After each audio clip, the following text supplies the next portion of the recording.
Ethan Frome by Edith Wharton. Introduction.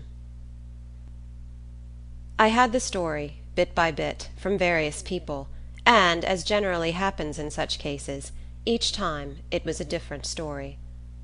If you know Starkfield, Massachusetts, you know the post office.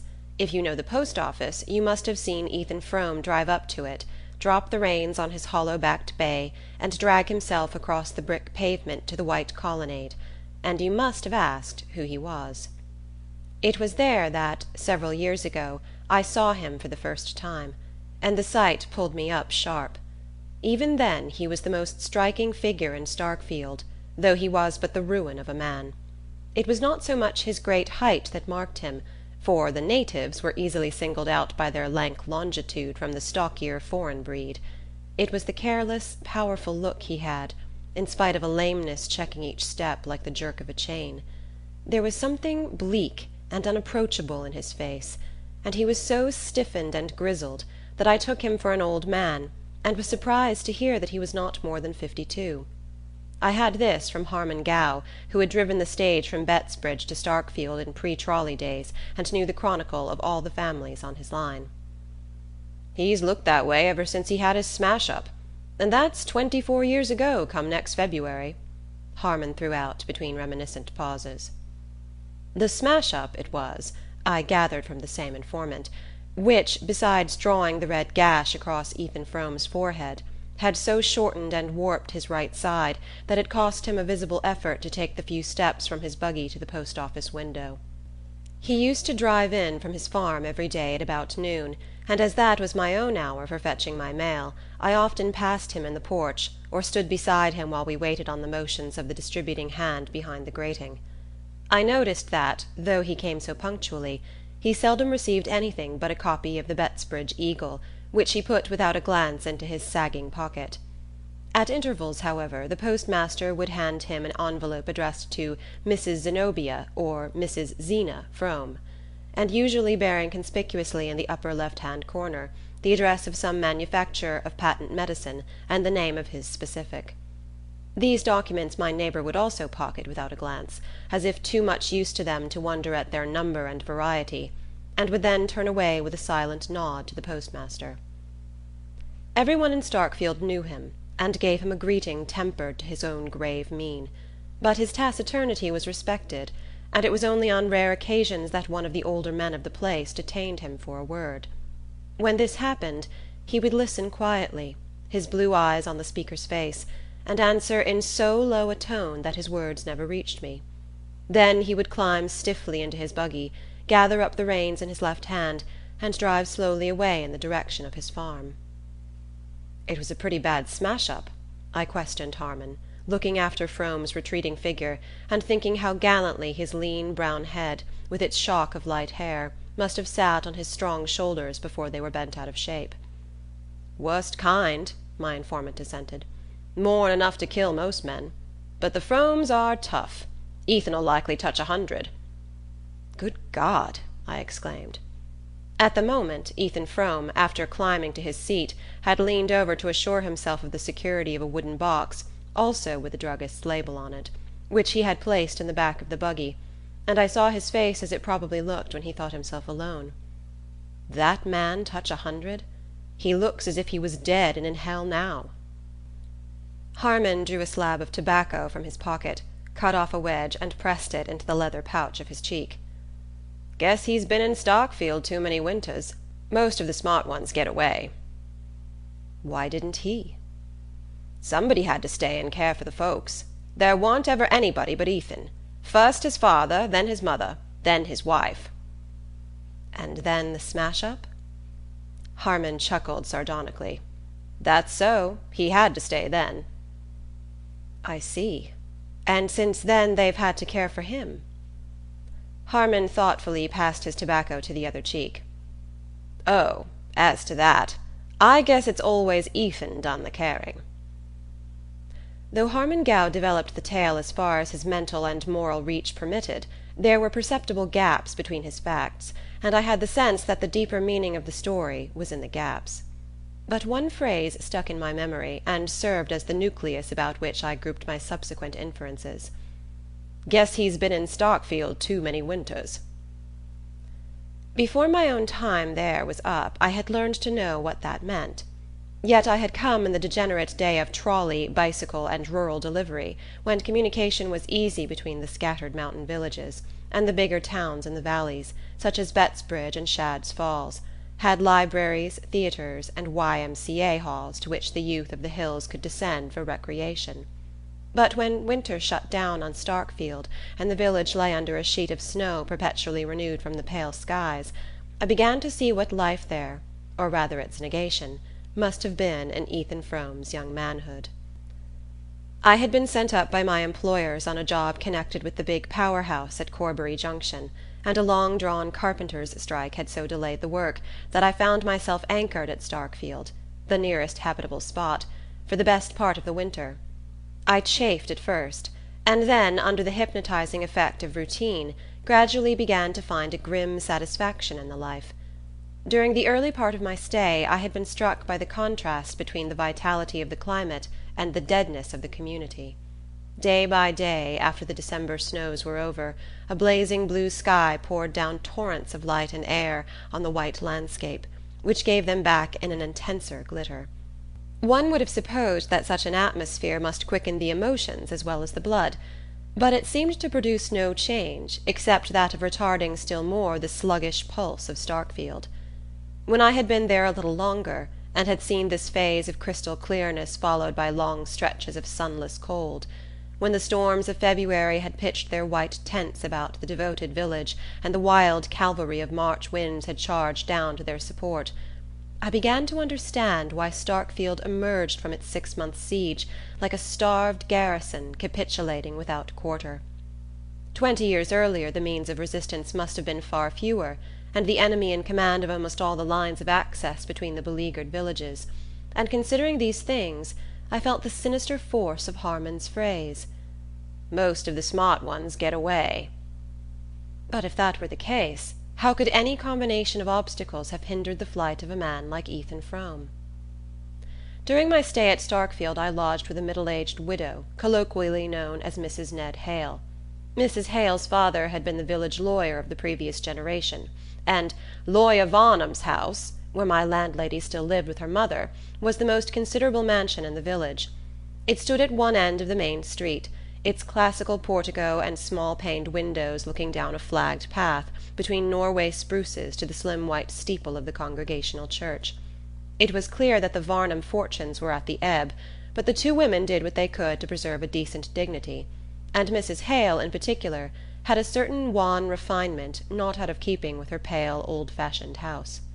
In the "best parlour," with its black horsehair and mahogany weakly illuminated by a gurgling carcel lamp, I listened every evening to another and more delicately shaded version of the Starkfield Chronicle. It was not that Mrs. Ned Hale felt, or affected, any social superiority to the people about her.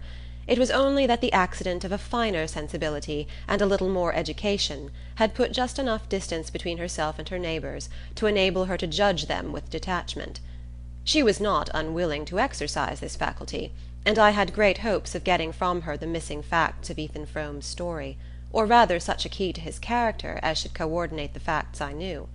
Her mind was a storehouse of innocuous anecdote, and any question about her acquaintances brought forth a volume of detail. But on the subject of Ethan Frome I found her unexpectedly reticent. There was no hint of disapproval in her reserve. I merely felt in her an insurmountable reluctance to speak of him or his affairs, a low "Yes, I knew them both. It was awful," seeming to be the utmost concession that her distress could make to my curiosity. So marked was the change in her manner, such depths of sad initiation did it imply, that, with some doubts as to my delicacy, I put the case anew to my village oracle, Harmon Gow, but got for my pains only an uncomprehending grunt. Ruth Varnum was always as nervous as a rat. And come to think of it, she was the first one to see him after they was picked up. It happened right below Lawyer Varnum's, down at the bend of the Corbury Road, just round about the time that Ruth got engaged to Ned Hale. The young folks was all friends, and I guess she just can't bear to talk about it. She's had troubles enough of her own. All the dwellers in Starkfield, as in more notable communities, had had troubles enough of their own to make them comparatively indifferent to those of their neighbours, and though all conceded that Ethan Frome's had been beyond the common measure, no one gave me an explanation of the look in his face which, as I persisted in thinking, neither poverty nor physical suffering could have put there. Nevertheless, I might have contented myself with the story pieced together from these hints, had it not been for the provocation of Mrs. Hale's silence, and, a little later, for the accident of personal contact with the man. On my arrival at Starkfield, Denis Eady, the rich Irish grocer, who was the proprietor of Starkfield's nearest approach to a livery stable, had entered into an agreement to send me over daily to Corbury Flats, where I had to pick up my train for the junction. But about the middle of the winter Eady's horses fell ill of a local epidemic. The illness spread to the other Starkfield stables, and for a day or two I was put to it to find a means of transport. Then Harmon Gow suggested that Ethan Frome's bay was still on his legs, and that his owner might be glad to drive me over. I stared at the suggestion. Ethan Frome? But I've never even spoken to him. Why on earth should he put himself out for me? Harmon's answer surprised me still more. I don't know as he would, but I know he wouldn't be sorry to earn $1. I had been told that Frome was poor, and that the sawmill and the arid acres of his farm yielded scarcely enough to keep his household through the winter, but I had not supposed him to be in such want as Harmon's words implied, and I expressed my wonder. "Well, matters ain't gone any too well with him," Harmon said. "When a man's been setting around like a hulk for 20 years or more, seeing things that want doing, it eats into him, and he loses his grit. That Frome farm was always 'bout as bare as a milk pan when the cat's been round, and you know what one of them old water mills is worth nowadays. When Ethan could sweat over 'em both from sun up to dark, he kind o' choked a living out of 'em, but his folks ate up most everything, even then, and I don't see how he makes out now. Fust his father got a kick out hayin', and went soft in the brain, and gave away money like Bible texts before he died. Then his mother got queer and dragged along for years as weak as a baby, and his wife Zeena, she's always been the greatest hand at doctoring in the county. Sickness and trouble, that's what Ethan's had his plate full up with, ever since the very first helping." The next morning, when I looked out, I saw the hollow-backed bay between the Varnum spruces, and Ethan Frome, throwing back his worn bearskin, made room for me in the sleigh at his side. After that, for a week, he drove me over every morning to Corbury Flats, and on my return in the afternoon met me again and carried me back through the icy night to Starkfield. The distance each way was barely 3 miles, but the old bay's pace was slow, and even with firm snow under the runners, we were nearly an hour on the way. Ethan Frome drove in silence, the reins loosely held in his left hand, his brown-seamed profile, under the helmet-like peak of the cap, relieved against the banks of snow like the bronze image of a hero. He never turned his face to mine, or answered, except in monosyllables, the questions I put, or such slight pleasantries as I ventured.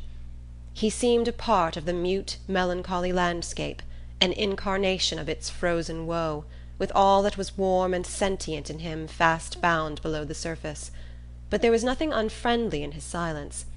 I simply felt that he lived in a depth of moral isolation too remote for casual access, and I had the sense that his loneliness was not merely the result of his personal plight, tragic as I guessed that to be, but had in it, as Harmon Gow had hinted, the profound accumulated cold of many Starkfield winters. Only once or twice was the distance between us bridged for a moment, and the glimpses thus gained confirmed my desire to know more. Once I happened to speak of an engineering job I had been on the previous year in Florida, and of the contrast between the winter landscape about us and that in which I had found myself the year before, and to my surprise Frome said suddenly, "Yes, I was down there once, and for a good while afterward I could call up the sight of it in winter, but now it's all snowed under." He said no more, and I had to guess the rest from the inflection of his voice and his sharp relapse into silence. Another day, on getting into my train at the Flats, I missed a volume of popular science, I think it was on some recent discoveries in biochemistry, which I had carried with me to read on the way. I thought no more about it till I got into the sleigh again that evening, and saw the book in Frome's hand. "I found it after you were gone," he said. I put the volume into my pocket, and we dropped back into our usual silence. But as we began to crawl up the long hill from Corbury Flats to the Starkfield ridge, I became aware in the dusk that he had turned his face to mine. "There are things in that book that I didn't know the first word about," he said. I wondered less at his words than at the queer note of resentment in his voice. He was evidently surprised and slightly aggrieved at his own ignorance. "Does that sort of thing interest you?" I asked. "It used to." "There are one or two rather new things in the book. There have been some big strides lately in that particular line of research." I waited a moment for an answer that did not come. Then I said, "If you'd like to look through the book, I'd be glad to leave it with you." He hesitated, and I had the impression that he felt himself about to yield to a stealing tide of inertia. Then, "Thank you, I'll take it," he answered shortly. I hoped that this incident might set up some more direct communication between us. Frome was so simple and straightforward that I was sure his curiosity about the book was based on a genuine interest in its subject. Such tastes and acquirements in a man of his condition made the contrast more poignant between his outer situation and his inner needs, and I hoped that the chance of giving expression to the latter might at least unseal his lips. But something in his past history, or in his present way of living, had apparently driven him too deeply into himself for any casual impulse to draw him back to his kind. At our next meeting he made no allusion to the book, and our intercourse seemed fated to remain as negative and one-sided as if there had been no break in his reserve. Frome had been driving me over to the Flats for about a week, when one morning I looked out of my window into a thick snowfall.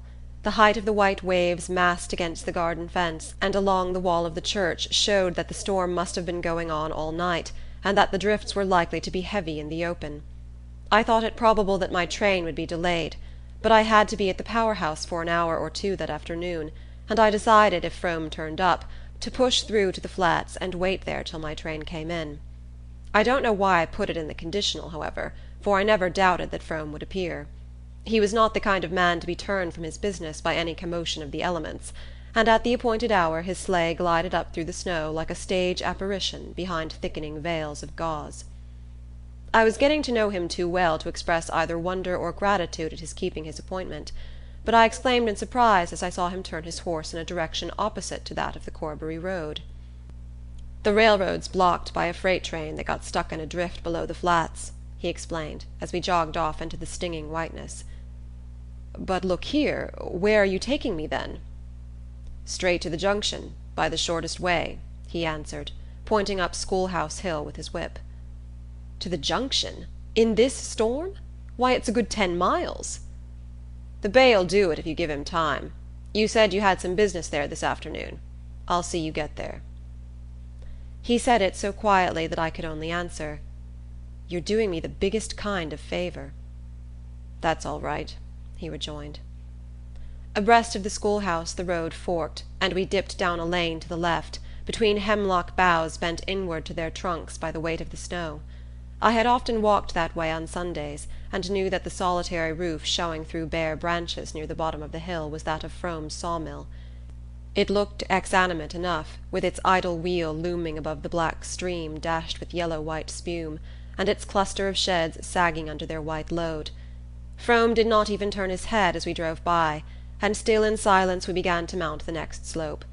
About a mile farther, on a road I had never travelled, we came to an orchard of starved apple trees writhing over a hillside among outcroppings of slate that nuzzled up through the snow like animals pushing out their noses to breathe.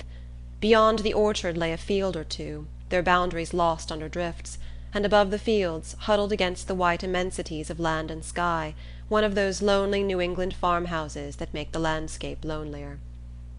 "That's my place," said Frome, with a sideways jerk of his lame elbow, and in the distress and oppression of the scene I did not know what to answer. The snow had ceased, and a flash of watery sunlight exposed the house on the slope above us in all its plaintive ugliness. The black wraith of a deciduous creeper flapped from the porch, and the thin wooden walls, under their worn coat of paint, seemed to shiver in the wind that had risen with the ceasing of the snow. "The house was bigger in my father's time. I had to take down the L a while back," Frome continued. checking with a twitch of the left rein the bay's evident intention of turning in through the broken-down gate. I saw then that the unusually forlorn and stunted look of the house was partly due to the loss of what is known in New England as the ell, that long, deep-roofed adjunct usually built at right angles to the main house, and connecting it, by way of storerooms and tool-house, with the woodshed and cow-barn; whether because of its symbolic sense, the image it presented of a life linked with the soil, and enclosing in itself the chief sources of warmth and nourishment, or whether merely because of the consolatory thought that it enables the dwellers in that harsh climate to get to their morning's work without facing the weather, it is certain that the ell, rather than the house itself, seems to be the centre, the actual hearthstone of the New England farm. Perhaps this connection of ideas, which had often occurred to me in my rambles about Starkfield, caused me to hear a wistful note in Frome's words, and to see in the diminished dwelling the image of his own shrunken body. "We're kinder sidetracked here now," he added, "but there was considerable passing before the railroad was carried through to the Flats." He roused the lagging bay with another twitch. Then, as if the mere sight of the house had let me too deeply into his confidence for any farther pretence of reserve, he went on slowly. "I've always set down the worst of mother's troubles to that. When she got the rheumatism so bad she couldn't move around, she used to sit up there and watch the road by the hour, and one year, when they was 6 months mending the Bettsbridge pike after the floods, and Harmon Gow had to bring his stage round this way, she picked up so that she used to get down to the gate most days to see him. But after the trains begun running nobody ever come by here to speak of, and mother never could get it through her head what had happened, and it preyed on her, right along till she died." As we turned into the Corbury road the snow began to fall again, cutting off our last glimpse of the house, and Frome's silence fell with it, letting down between us the old veil of reticence. This time the wind did not cease with the return of the snow. Instead it sprang up to a gale which now and then, from a tattered sky, flung pale sweeps of sunlight over a landscape chaotically tossed. But the bay was as good as Frome's word, and we pushed on to the junction through the wild white scene. In the afternoon the storm held off, and the clearness in the west seemed to my inexperienced eye the pledge of a fair evening. I finished my business as quickly as possible, and we set out for Starkfield with a good chance of getting there for supper. But at sunset the clouds gathered again, bringing an earlier night, and the snow began to fall straight and steadily from a sky without wind, in a soft universal diffusion more confusing than the gusts and eddies of the morning. It seemed to be a part of the thickening darkness, to be the winter night itself descending on us layer by layer. The small ray of Frome's lantern was soon lost in this smothering medium, in which even his sense of direction, and the bay's homing instinct, finally ceased to serve us. 2 or 3 times some ghostly landmark sprang up to warn us that we were astray, and then we sucked back into the mist, and when we finally regained our road the old horse began to show signs of exhaustion. I felt myself to blame for having accepted Frome's offer, and after a short discussion I persuaded him to let me get out of the sleigh and walk along through the snow at the bay's side. In this way we struggled on for another mile or 2, and at last reached a point where Frome, peering into what seemed to me formless night, said, "That's my gate down yonder." The last stretch had been the hardest part of the way. The bitter cold and the heavy going had nearly knocked the wind out of me, and I could feel the horse's side ticking like a clock under my hand. "Look here, Frome," I began, "there's no earthly use in your going any farther." But he interrupted me. "Nor you, neither. There's been about enough of this for anybody." I understood that he was offering me a night's shelter at the farm, and without answering I turned into the gate at his side, and followed him to the barn, where I helped him to unharness and bed down the tired horse. When this was done he unhooked the lantern from the sleigh, stepped out again into the night, and called to me over his shoulder, "This way." Far off above us a square of light trembled through the screen of snow. Staggering along in Frome's wake I floundered toward it, and in the darkness almost fell into one of the deep drifts against the front of the house. Frome scrambled up the slippery steps of the porch, digging a way through the snow with his heavily booted foot. Then he lifted his lantern, found the latch, and led the way into the house. I went after him into a low, unlit passage, at the back of which a ladder-like staircase rose into obscurity. On our right, a line of light marked the door of the room which had sent its ray across the night, and behind the door I heard a woman's voice droning querulously. Frome stamped on the worn oilcloth to shake the snow from his boots, and set down his lantern on a kitchen chair which was the only piece of furniture in the hall. Then he opened the door. "Come in," he said, and as he spoke the droning voice grew still. It was that night that I found the clue to Ethan Frome, and began to put together this vision of his story. End of introduction. Chapter 1 of Ethan Frome. The village lay under 2 feet of snow, with drifts at the windy corners. In a sky of iron the points of the Dipper hung like icicles, and Orion flashed his cold fires. The moon had set, but the night was so transparent that the white house-fronts between the elms looked grey against the snow, clumps of bushes made black stains on it, and the basement windows of the church sent shafts of yellow light far across the endless undulations. Young Ethan Frome walked at a quick pace along the deserted street, past the bank and Michael Eady's new brick store, and Lawyer Varnum's house with the 2 black Norway spruces at the gate. Opposite the Varnum gate, where the road fell away toward the Corbury valley, the church reared its slim white steeple and narrow peristyle. As the young man walked toward it, the upper windows drew a black arcade along the side wall of the building, but from the lower openings, on the side where the ground sloped steeply down to the Corbury road, the light shot its long bars, illuminating many fresh furrows in the track leading to the basement door, and showing, under an adjoining shed, a line of sleighs with heavily blanketed horses. The night was perfectly still, and the air so dry and pure that it gave little sensation of cold. The effect produced on Frome was rather of a complete absence of atmosphere, as though nothing less tenuous than ether intervened between the white earth under his feet and the metallic dome overhead. "It's like being in an exhausted receiver," he thought.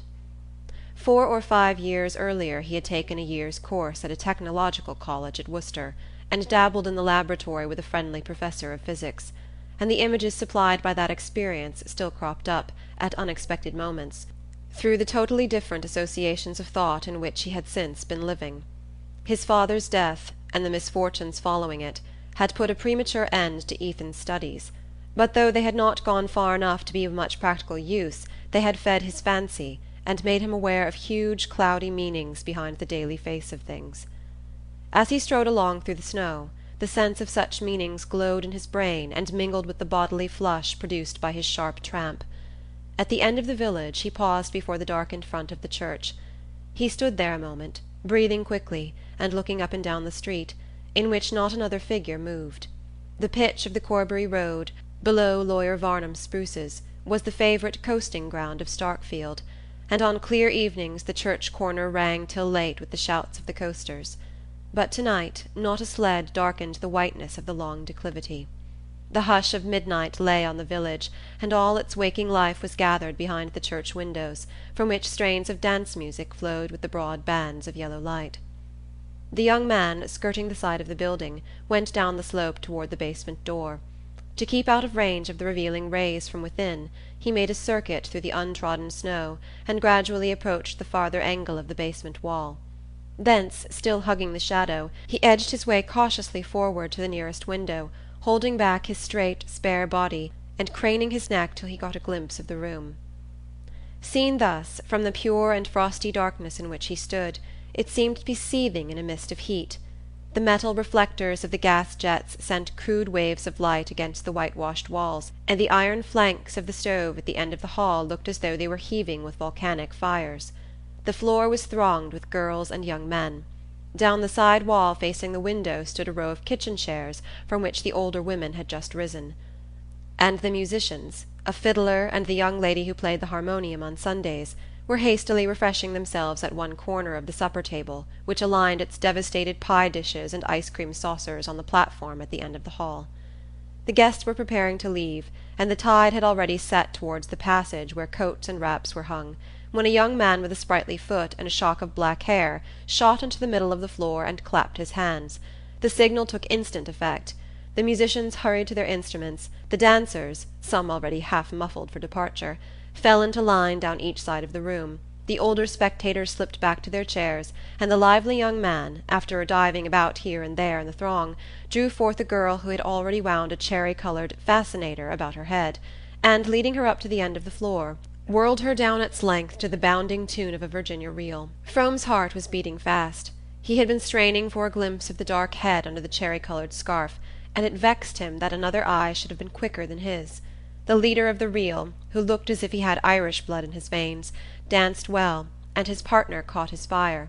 As she passed down the line, her light figure swinging from hand to hand in circles of increasing swiftness, the scarf flew off her head and stood out behind her shoulders, and Frome, at each turn, caught sight of her laughing, panting lips, the cloud of dark hair about her forehead, and the dark eyes which seemed the only fixed points in a maze of flying lines.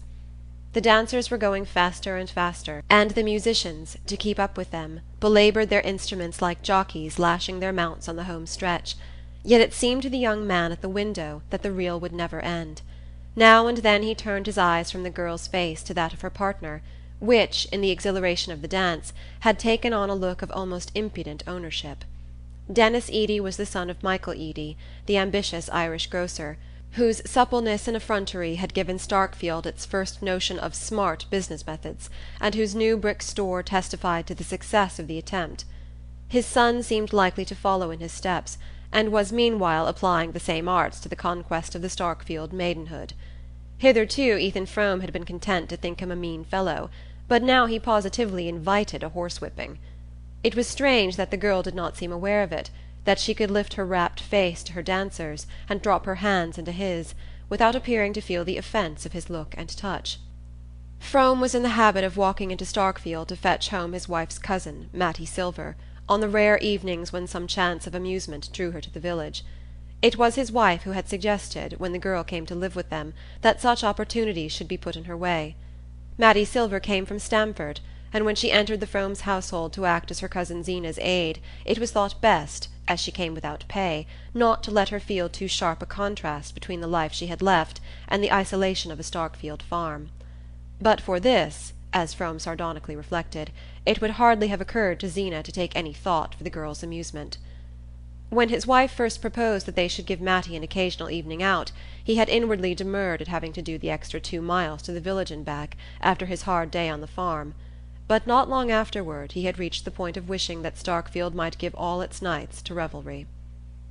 Mattie Silver had lived under his roof for a year, and from early morning till they met at supper he had frequent chances of seeing her, but no moments in her company were comparable to those when, her arm in his, and her light step flying to keep time with his long stride, they walked back through the night to the farm. He had taken to the girl from the first day, when he had driven over to the Flats to meet her, and she had smiled and waved to him from the train, crying out, "You must be Ethan!" as she jumped down with her bundles, while he reflected, looking over her slight person, "She don't look much on housework, but she ain't a fretter anyhow." But it was not only that the coming to his house of a bit of hopeful young life was like the lighting of a fire on a cold hearth. The girl was more than the bright serviceable creature he had thought her. She had an eye to see and an ear to hear. He could show her things and tell her things, and taste the bliss of feeling that all he imparted left long reverberations and echoes he could wake at will. It was during their night walks back to the farm that he felt most intensely the sweetness of this communion. He had always been more sensitive than the people about him to the appeal of natural beauty. His unfinished studies had given form to this sensibility, and even in his unhappiest moments field and sky spoke to him with a deep and powerful persuasion. But hitherto the emotion had remained in him as a silent ache, veiling with sadness the beauty that evoked it. He did not even know whether anyone else in the world felt as he did, or whether he was the sole victim of this mournful privilege. Then he learned that one other spirit had trembled with the same touch of wonder, that at his side, living under his roof and eating his bread, was a creature to whom he could say, "That's Orion down yonder. The big fellow to the right is Aldebaran, and the bunch of little ones, like bees swarming, they're the Pleiades." Or whom he could hold entranced before a ledge of granite thrusting up through the fern while he unrolled the huge panorama of the Ice Age and the long dim stretches of succeeding time. The fact that admiration for his learning mingled with Mattie's wonder at what he taught was not the least part of his pleasure. And there were other sensations, less definable but more exquisite, which drew them together with a shock of silent joy. The cold red of sunset behind winter hills, the flight of cloud flocks over slopes of golden stubble, or the intensely blue shadows of hemlocks on sunlit snow.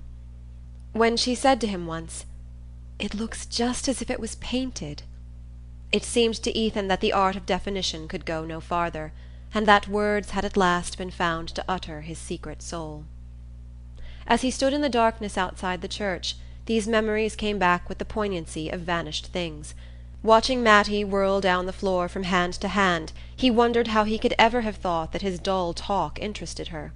To him, who was never gay but in her presence, her gaiety seemed plain proof of indifference. The face she lifted to her dancers was the same which, when she saw him, always looked like a window that has caught the sunset. He even noticed 2 or 3 gestures which, in his fatuity, he had thought she kept for him: a way of throwing her head back when she was amused, as if to taste her laugh before she let it out, and a trick of sinking her lids slowly when anything charmed or moved her. The sight made him unhappy, and his unhappiness roused his latent fears. His wife had never shown any jealousy of Mattie, but of late she had grumbled increasingly over the housework, and found oblique ways of attracting attention to the girl's inefficiency. Zeena had always been what Starkfield called sickly, and Frome had to admit that, if she were as ailing as she believed, she needed the help of a stronger arm than the one which lay so lightly in his during the night walks to the farm. Mattie had no natural turn for housekeeping, and her training had done nothing to remedy the defect. She was quick to learn, but forgetful and dreamy, and not disposed to take the matter seriously.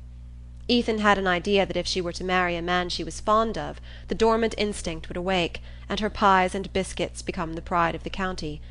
But domesticity in the abstract did not interest her. At first she was so awkward that he could not help laughing at her, but she laughed with him, and that made them better friends. He did his best to supplement her unskilled efforts, getting up earlier than usual to light the kitchen fire, carrying in the wood overnight, and neglecting the mill for the farm that he might help her about the house during the day. He even crept down on Saturday nights to scrub the kitchen floor after the women had gone to bed, and Zeena, one day, had surprised him at the churn and had turned away silently, with one of her queer looks. Of late there had been other signs of her disfavour, as intangible but more disquieting. One cold winter morning, as he dressed in the dark, his candle flickering in the draught of the ill-fitting window, he had heard her speak from the bed behind him. "The doctor don't want I should be left without anybody to do for me," she said in her flat whine. He had supposed her to be asleep, and the sound of her voice had startled him, though she was given to abrupt explosions of speech after long intervals of secretive silence. He turned and looked at her where she lay indistinctly outlined under the dark calico quilt, her high-boned face taking a greyish tinge from the whiteness of the pillow. "Nobody to do for you?" he repeated. "If you say you can't afford a hired girl when Mattie goes." Frome turned away again, and taking up his razor stooped to catch the reflection of his stretched cheek in the blotched looking-glass above the washstand. "Why on earth should Mattie go?" "Well, when she gets married, I mean." His wife's drawl came from behind him. "Oh, she'd never leave us as long as you needed her," he returned, scraping hard at his chin.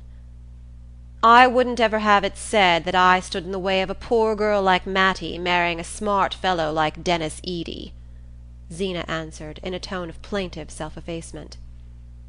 Ethan, glaring at his face in the glass, threw his head back to draw the razor from ear to chin.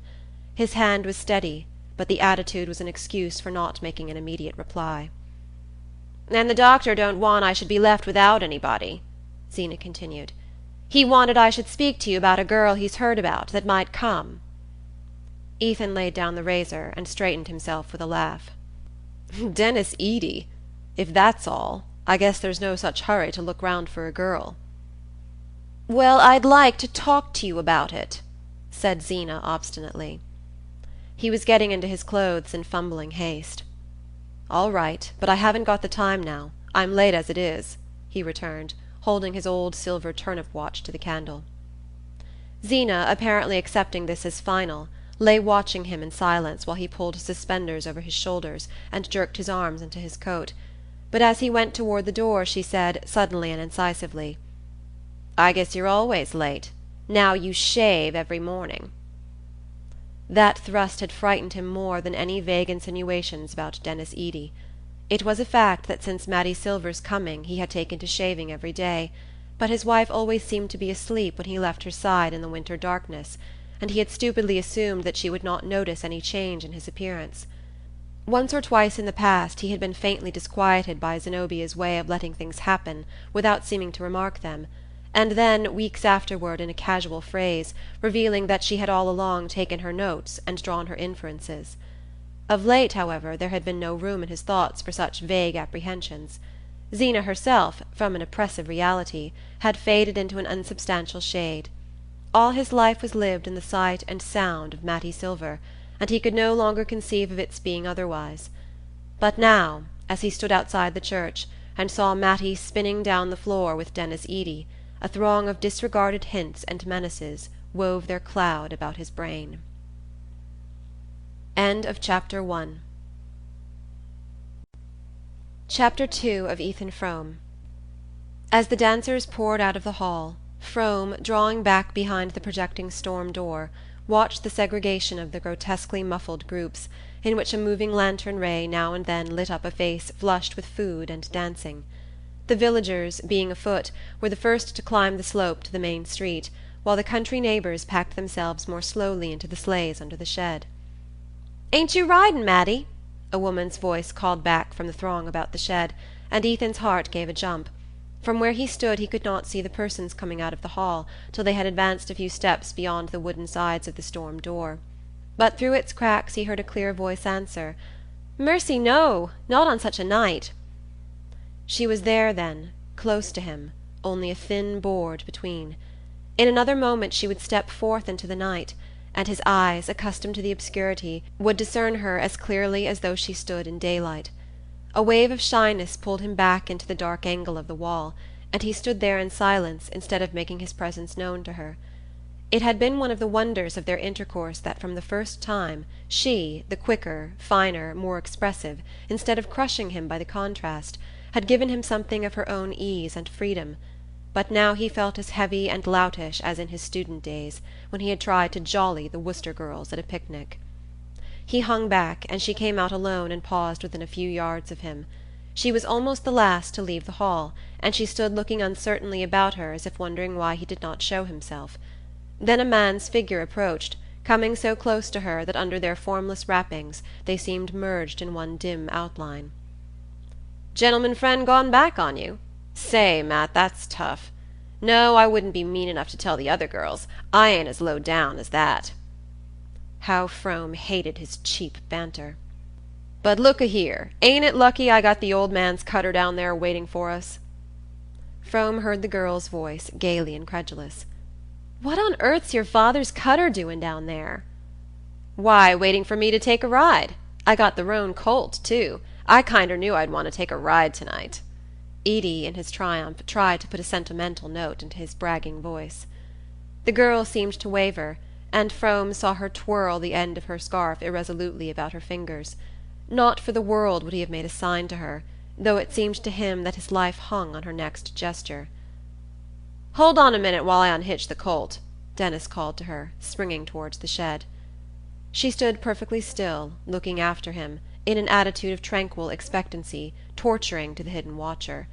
Frome noticed that she no longer turned her head from side to side, as though peering through the night for another figure. She let Denis Eady lead out the horse, climb into the cutter, and fling back the bearskin to make room for her at his side. Then, with a swift motion of flight, she turned about and darted up the slope toward the front of the church. "Good-bye. Hope you'll have a lovely ride," she called back to him over her shoulder. Denis laughed and gave the horse a cut that brought him quickly abreast of her retreating figure. "Come along, get in quick. It's as slippery as thunder on this turn," he cried, leaning over to reach out a hand to her. She laughed back at him. "Good night, I'm not getting in." By this time they had passed beyond Frome's earshot, and he could only follow the shadowy pantomime of their silhouettes as they continued to move along the crest of the slope above him. He saw Edie, after a moment, jump from the cutter and go toward the girl with the reins over one arm. The other he tried to slip through hers, but she eluded him nimbly, and Frome's heart, which had swung out over a black void, trembled back to safety. A moment later he heard the jingle of departing sleigh bells and discerned a figure advancing alone toward the empty expanse of snow before the church. In the black shade of the Varnum spruces he caught up with her, and she turned back with a quick "Oh!" "Think I'd forgotten you, Matt?" he asked with sheepish glee. She answered seriously: "I thought maybe you couldn't come back for me." "Couldn't? What on earth could stop me?" "I knew Zeena wasn't feeling any too good today." "Oh, she's in bed long ago." He paused, a question struggling in him. "Then you meant to walk home all alone?" "Oh, I ain't afraid," she laughed. They stood together in the gloom of the spruces, an empty world glimmering about them wide and grey under the stars. He brought his question out. "If you thought I hadn't come, why didn't you ride back with Denis Eady?" "Why, where were you? How did you know? I never saw you." Her wonder and his laughter ran together like spring rills in a thaw. Ethan had the sense of having done something arch and ingenious. To prolong the effect he groped for a dazzling phrase, and brought out, in a growl of rapture, "Come along." He slipped an arm through hers, as Eady had done, and fancied it was faintly pressed against her side. But neither of them moved. It was so dark under the spruces that he could barely see the shape of her head beside his shoulder. He longed to stoop his cheek and rub it against her scarf. He would have liked to stand there with her all night in the blackness. She moved forward a step or two, and then paused again above the dip of the Corbury road. Its icy slope, scored by innumerable runners, looked like a mirror scratched by travellers at an inn. "There was a whole lot of them coasting before the moon set," she said. "Would you like to come in and coast with them some night?" he asked. "Oh, would you, Ethan? It would be lovely." "We'll come tomorrow if there's a moon." She lingered, pressing closer to his side. "Ned Hale and Ruth Varnum came just as near running to the big elm at the bottom. We were all sure they were killed." Her shiver ran down his arm. "Wouldn't it have been too awful? They're so happy." "Oh, Ned ain't much at steering. I guess I can take you down all right," he said disdainfully. He was aware that he was "talking big," like Denis Eady, but his reaction of joy had unsteadied him, and the inflection with which she had said of the engaged couple, "They're so happy," made the words sound as if she had been thinking of herself and him. "The elm is dangerous, though. It ought to be cut down," she insisted. "Would you be afraid of it, with me?" "I told you, I ain't the kind to be afraid," she tossed back, almost indifferently, and suddenly she began to walk on with a rapid step. These alterations of mood were the despair and joy of Ethan Frome. The motions of her mind were as incalculable as the flit of a bird in the branches. The fact that he had no right to show his feelings, and thus provoke the expression of hers, made him attach a fantastic importance to every change in her look and tone. Now he thought she understood him, and feared.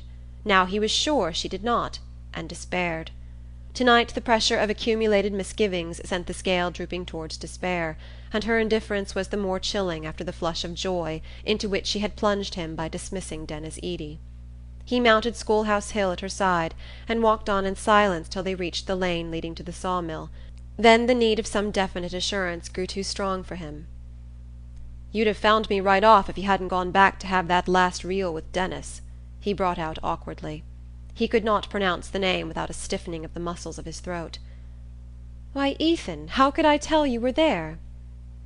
"I suppose what folks say is true," he jerked out at her, instead of answering. She stopped short, and he felt in the darkness that her face was lifted quickly to his. "Why? What do folks say?" "It's natural enough you should be leaving us," he floundered on, following his thought. "Is that what they say?" she mocked back at him. Then, with a sudden drop of her sweet treble, "You mean that Zeena ain't suited with me any more," she faltered. Their arms had slipped apart and they stood motionless, each seeking to distinguish the other's face. "I know I ain't anything like as smart as I ought to be," she went on, while he vainly struggled for expression. "There's lots of things a hired girl could do that come awkward to me still, and I haven't got much strength in my arms. But if she'd only tell me, I'd try. You know she hardly ever says anything, and sometimes I can see she ain't suited, and yet I don't know why." She turned on him with a sudden flash of indignation. "You'd ought to tell me, Ethan Frome. You'd ought to. Unless you want me to go too." Unless he wanted her to go too. The cry was balm to his raw wound. The iron heavens seemed to melt and rain down sweetness.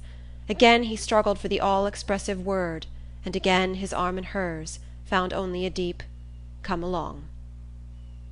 They walked on in silence through the blackness of the hemlock-shaded lawn, where Ethan's sawmill gloomed through the night, and out again into the comparative clearness of the fields. On the farther side of the hemlock belt the open country rolled away before them, grey and lonely under the stars. Sometimes their way led them under the shade of an overhanging bank, or through the thin obscurity of a clump of leafless trees. Here and there a farmhouse stood far back among the fields, mute and cold as a gravestone.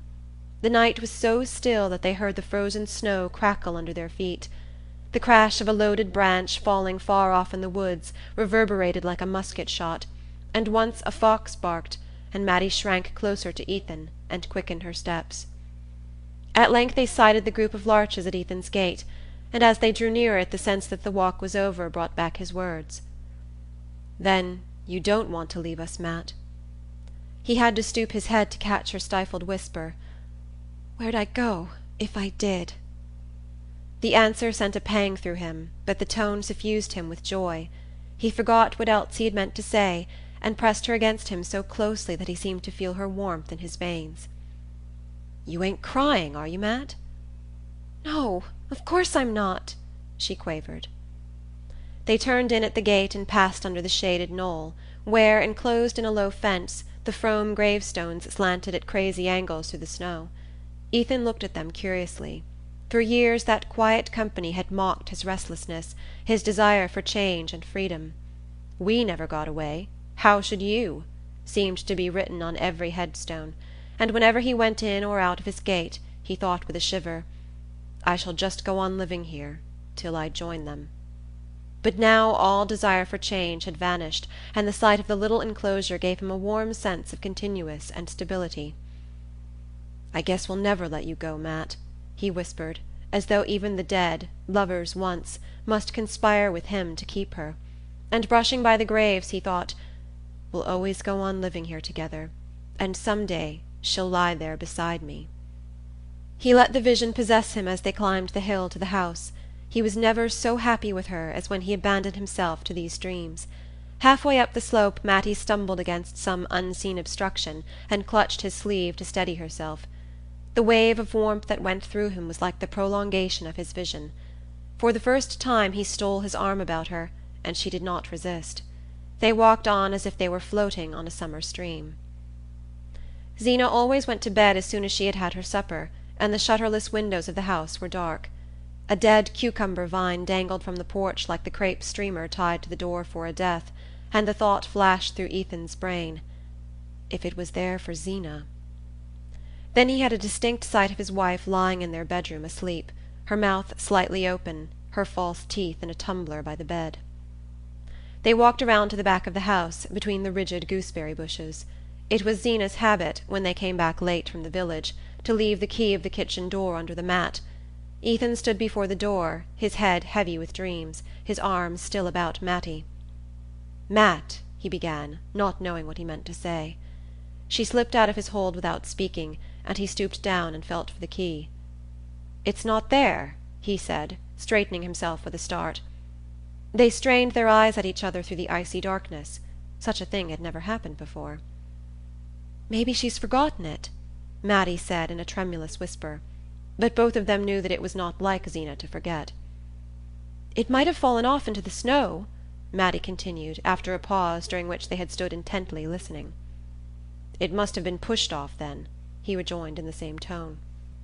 Another wild thought tore through him. What if tramps had been there? What if... Again he listened, fancying he heard a distant sound in the house.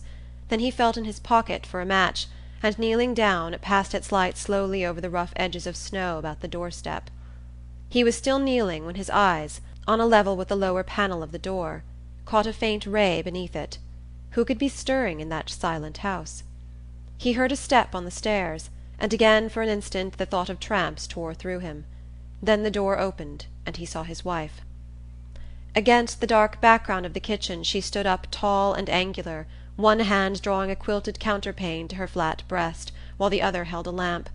The light, on a level with her chin, drew out of the darkness her puckered throat and the projecting wrist of the hand that clutched the quilt, and deepen fantastically the hollows and prominences of her high-boned face under its ring of crimping pins. To Ethan, still in the rosy haze of his hour with Mattie, the sight came with the intense precision of the last dream before waking. He felt as if he had never before known what his wife looked like.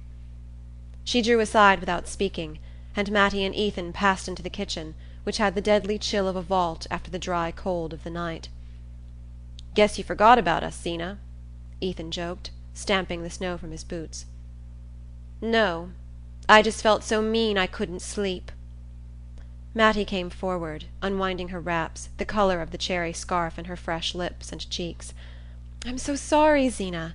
Isn't there anything I can do?" "No, there's nothing." Zeena turned away from her. "You might 'a' shook off that snow outside," she said to her husband. She walked out of the kitchen ahead of them, and pausing in the hall raised the lamp at arm's length, as if to light them up the stairs. Ethan paused also, affecting to fumble for the peg on which he hung his coat and cap. The doors of the two bedrooms faced each other across the narrow upper landing, and tonight it was peculiarly repugnant to him that Mattie should see him follow Zeena. "I guess I won't come up yet awhile," he said, turning as if to go back to the kitchen. Zeena stopped short and looked at him. "For the land's sake, what you got to do down here?" "I've got the mill accounts to go over." She continued to stare at him, the flame of the unshaded lamp bringing out with microscopic cruelty the fretful lines of her face. "At this time o' night? You'll catch your death. The fire's out long ago." Without answering he moved away toward the kitchen.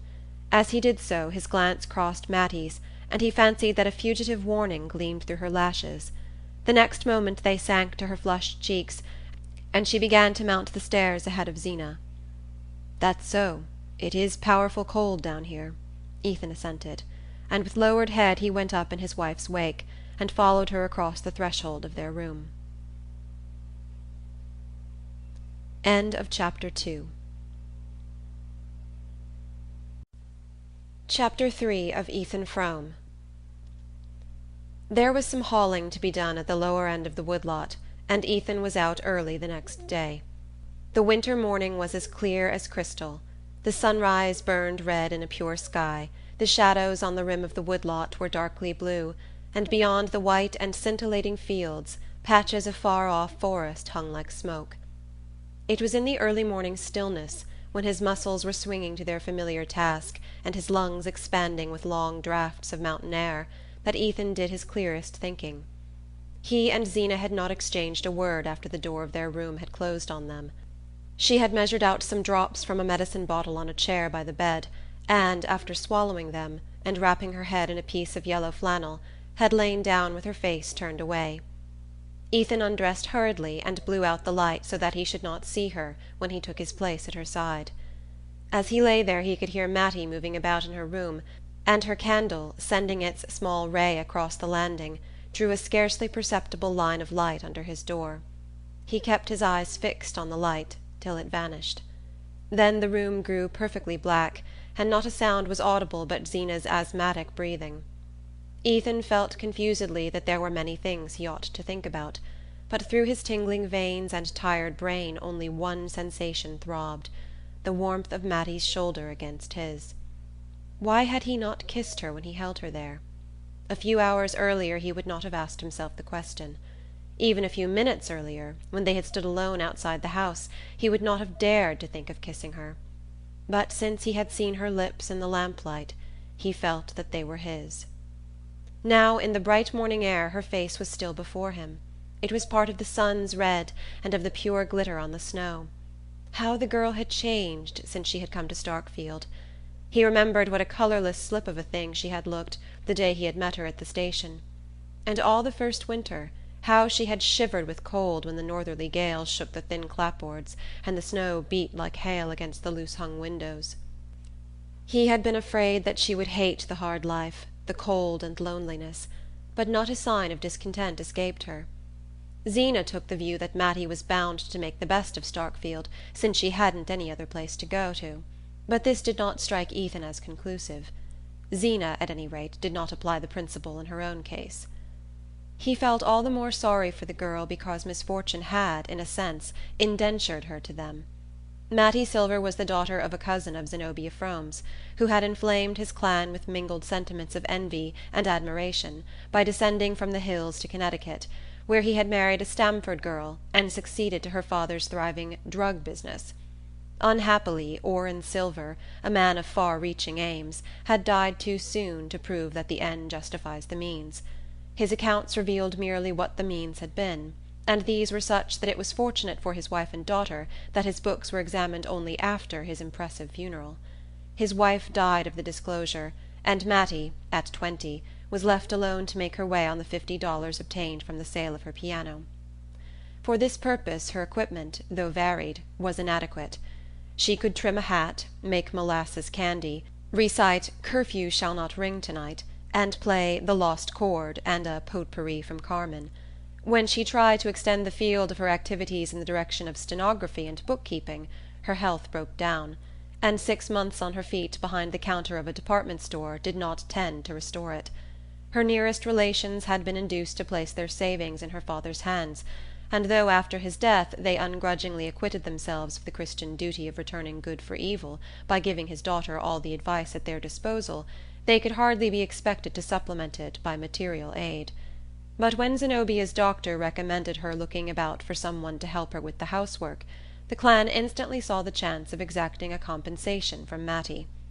Zenobia, though doubtful of the girl's efficiency, was tempted by the freedom to find fault without much risk of losing her, and so Mattie came to Starkfield. Zenobia's fault-finding was of the silent kind, but not the less penetrating for that. During the first months Ethan alternately burned with the desire to see Mattie defy her and trembled with fear of the result. Then the situation grew less strained.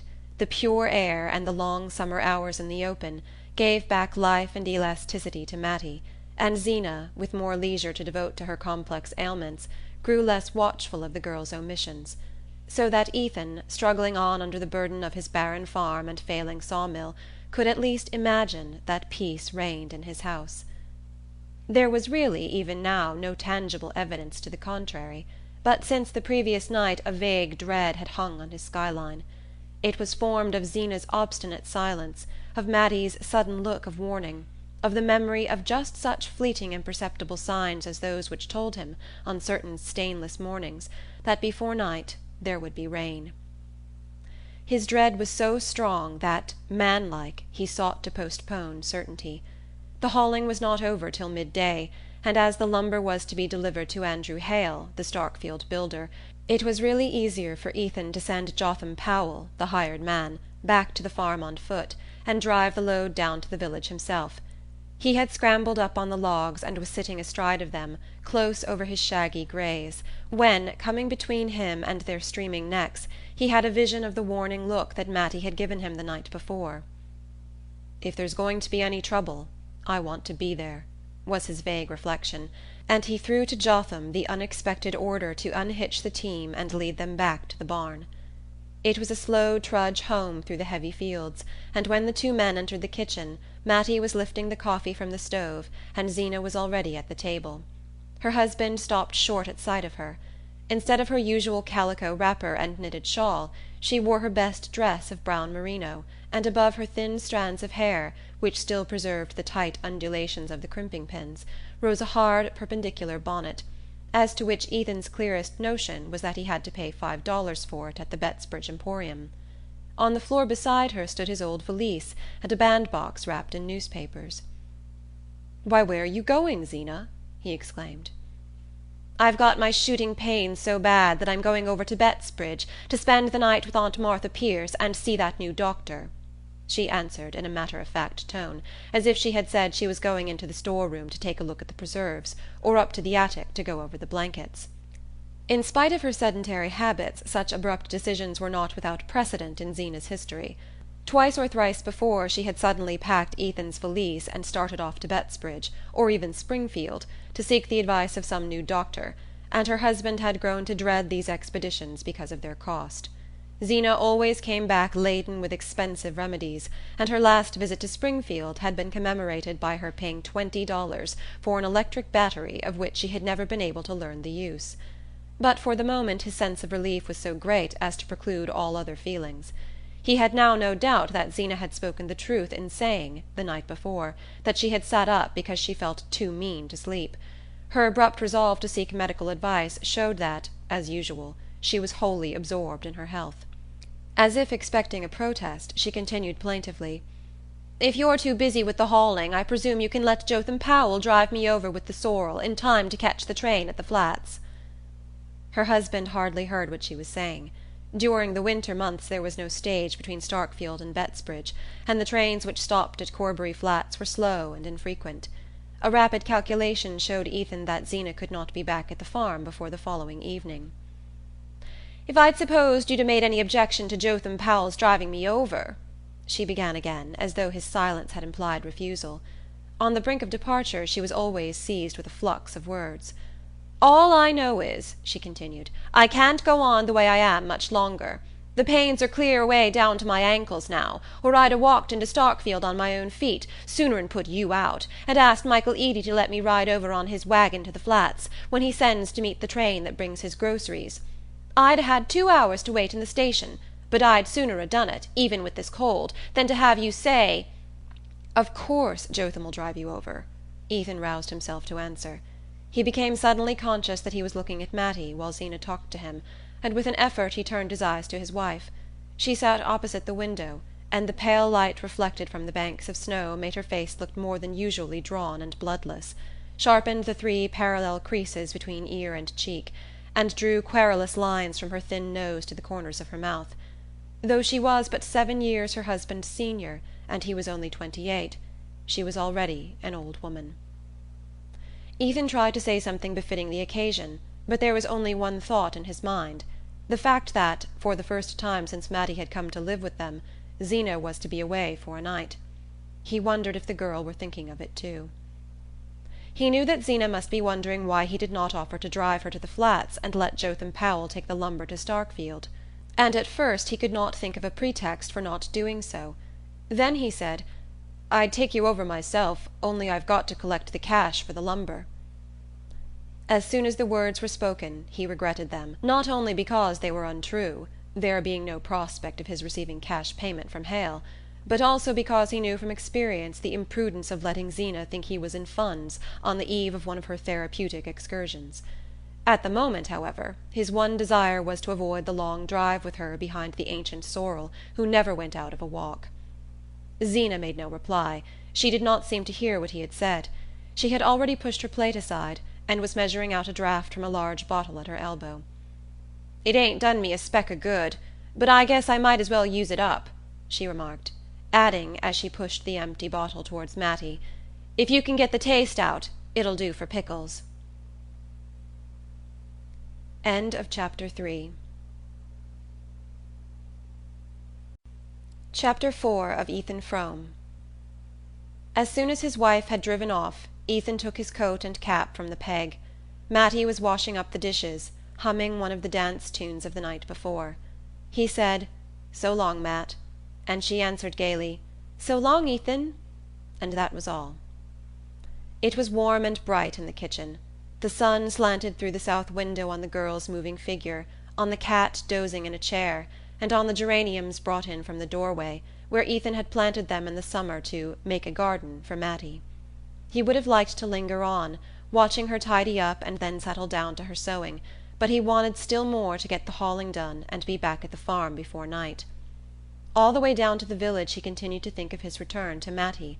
The kitchen was a poor place, not spruce and shining as his mother had kept it in his boyhood, but it was surprising what a home-like look the mere fact of Zeena's absence gave it. And he pictured what it would be like that evening, when he and Mattie were there after supper. For the first time they would be alone together indoors, and they would sit there, one on each side of the stove, like a married couple, he in his stocking feet and smoking his pipe, she laughing and talking in that funny way she had, which was always as new to him as if he had never heard her before. The sweetness of the picture, and the relief of knowing that his fears of trouble with Zeena were unfounded, sent up his spirits with a rush, and he, who was usually so silent, whistled and sang aloud as he drove through the snowy fields.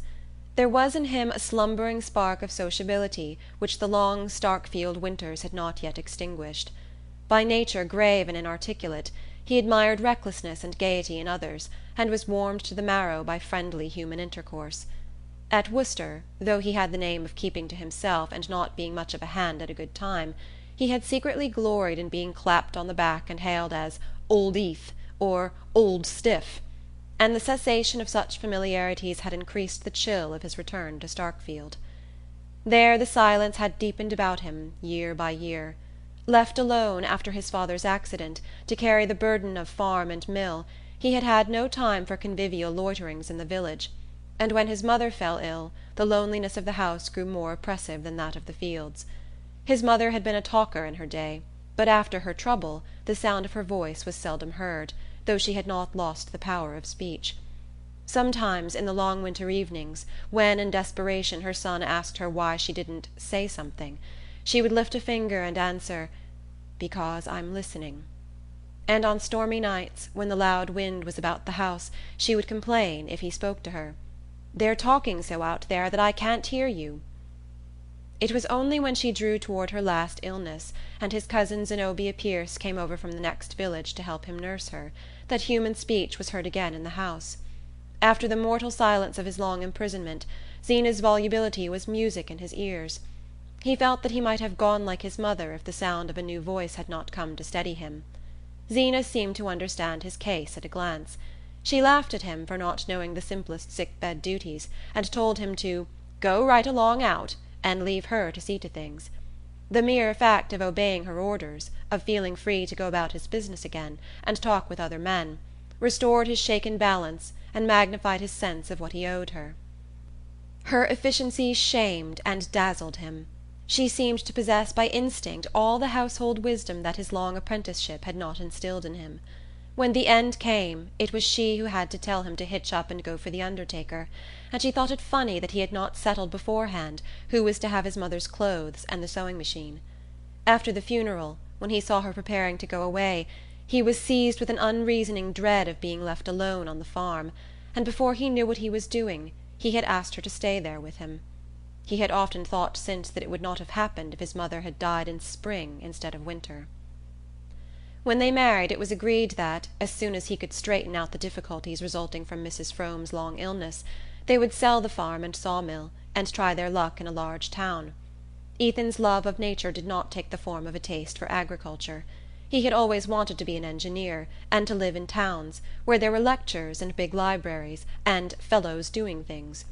A slight engineering job in Florida, put in his way during his period of study at Worcester, increased his faith in his ability as well as his eagerness to see the world, and he felt sure that, with a smart wife like Zeena, it would not be long before he had made himself a place in it.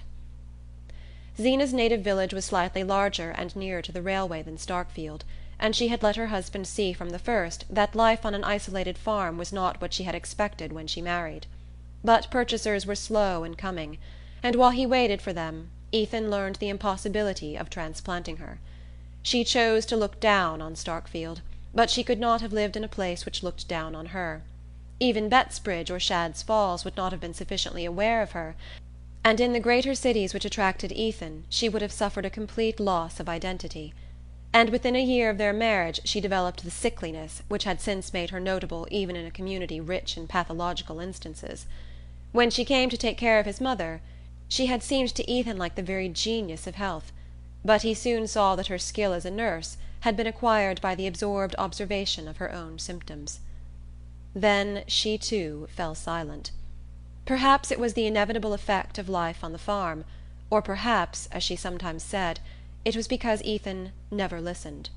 The charge was not wholly unfounded. When she spoke it was only to complain, and to complain of things not in his power to remedy, and to check a tendency to impatient retort he had first formed the habit of not answering her, and finally of thinking of other things while she talked. Of late, however, since he had reasons for observing her more closely, her silence had begun to trouble him. He recalled his mother's growing taciturnity, and wondered if Zeena were also turning queer. Women did, he knew. Zeena, who had at her fingers' ends the pathological chart of the whole region, had cited many cases of the kind while she was nursing his mother, and he himself knew of certain lonely farmhouses in the neighbourhood where stricken creatures pined, and of others where sudden tragedy had come of their presence. At times, looking at Zeena's shut face, he felt the chill of such forebodings. At other times, her silence seemed deliberately assumed to conceal far-reaching intentions, mysterious conclusions drawn from suspicions and resentments impossible to guess. That supposition was even more disturbing than the other, and it was the one which had come to him the night before, when he had seen her standing in the kitchen door. Now her departure for Bettsbridge had once more eased his mind, and all his thoughts were on the prospect of his evening with Mattie. Only one thing weighed on him, and that was his having told Zeena that he was to receive cash for the lumber. He foresaw so clearly the consequences of this imprudence that, with considerable reluctance, he decided to ask Andrew Hale for a small advance on his load. When Ethan drove into Hale's yard, the builder was just getting out of his sleigh. "Hello, Eth," he said. "This comes handy." Andrew Hale was a ruddy man with a big grey moustache and a stubbly double chin unconstrained by a collar, but his scrupulously clean shirt was always fastened by a small diamond stud. This display of opulence was misleading, for though he did a fairly good business, it was known that his easy-going habits and the demands of his large family frequently kept him what Starkfield called "behind." He was an old friend of Ethan's family, and his house one of the few to which Zeena occasionally went, drawn there by the fact that Mrs. Hale, in her youth, had done more doctoring than any other woman in Starkfield, and was still a recognized authority on symptoms and treatment. Hale went up to the Greys and patted their sweating flanks. "Well, sir," he said, "you keep them two as if they was pets." Ethan set about unloading the logs, and when he had finished his job he pushed open the glazed door of the shed which the builder used as his office. Hale sat with his feet up on the stove, his back propped against a battered desk strewn with papers. The place, like the man, was warm, genial, and untidy. "Sit right down and thaw out," he greeted Ethan. The latter did not know how to begin, but at length he managed to bring out his request for an advance of $50. The blood rushed to his thin skin under the sting of Hale's astonishment. It was the builder's custom to pay at the end of 3 months, and there was no precedent between the two men for a cash settlement. Ethan felt that if he had pleaded an urgent need Hale might have made shift to pay him, but pride, and an instinctive prudence, kept him from resorting to this argument. After his father's death it had taken time to get his head above water, and he did not want Andrew Hale, or anyone else in Starkfield, to think he was going under again. Besides, he hated lying, and if he wanted the money he wanted it, and it was nobody's business to ask why. He therefore made his demand with the awkwardness of a proud man who will not admit to himself that he is stooping, and he was not much surprised at Hale's refusal. The builder refused genially, as he did everything else. He treated the matter as something in the nature of a practical joke, and wanted to know if Ethan meditated buying a grand piano or adding a cupola to his house, offering in the latter case to give his services free of cost. Ethan's arts were soon exhausted, and after an embarrassed pause he wished Hale good day and opened the door of the office.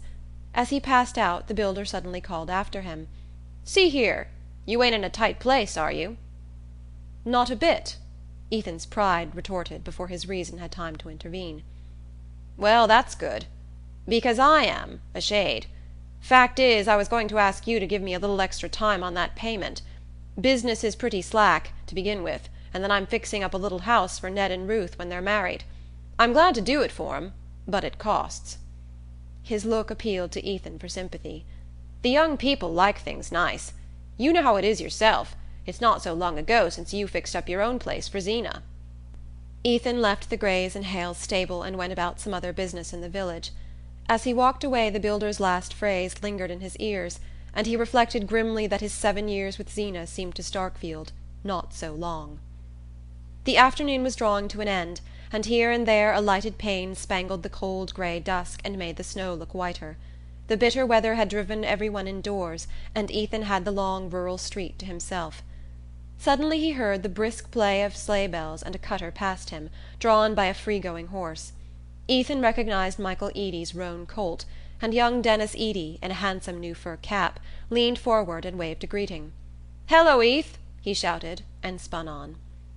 The cutter was going in the direction of the Frome farm, and Ethan's heart contracted as he listened to the dwindling bells. What more likely than that Denis Eady had heard of Zeena's departure for Bettsbridge, and was profiting by the opportunity to spend an hour with Mattie? Ethan was ashamed of the storm of jealousy in his breast. It seemed unworthy of the girl that his thoughts of her should be so violent. He walked on to the church corner and entered the shade of the Varnum spruces, where he had stood with her the night before. As he passed into their gloom, he saw an indistinct outline just ahead of him. At his approach it melted for an instant into two separate shapes, and then conjoined again, and he heard a kiss, and a half-laughing "Oh!" provoked by the discovery of his presence. Again the outline hastily disunited, and the Varnum gate slammed on one half while the other hurried on ahead of him. Ethan smiled at the discomfiture he had caused. What did it matter to Ned Hale and Ruth Varnum if they were caught kissing each other? Everybody in Starkfield knew they were engaged. It pleased Ethan to have surprised a pair of lovers on the spot where he and Mattie had stood with such a thirst for each other in their hearts. But he felt a pang at the thought that these two need not hide their happiness. He fetched the greys from Hale's stable and started on his long climb back to the farm. The cold was less sharp than earlier in the day, and a thick, fleecy sky threatened snow for the morrow. Here and there a star prickled through, showing behind it a deep well of blue.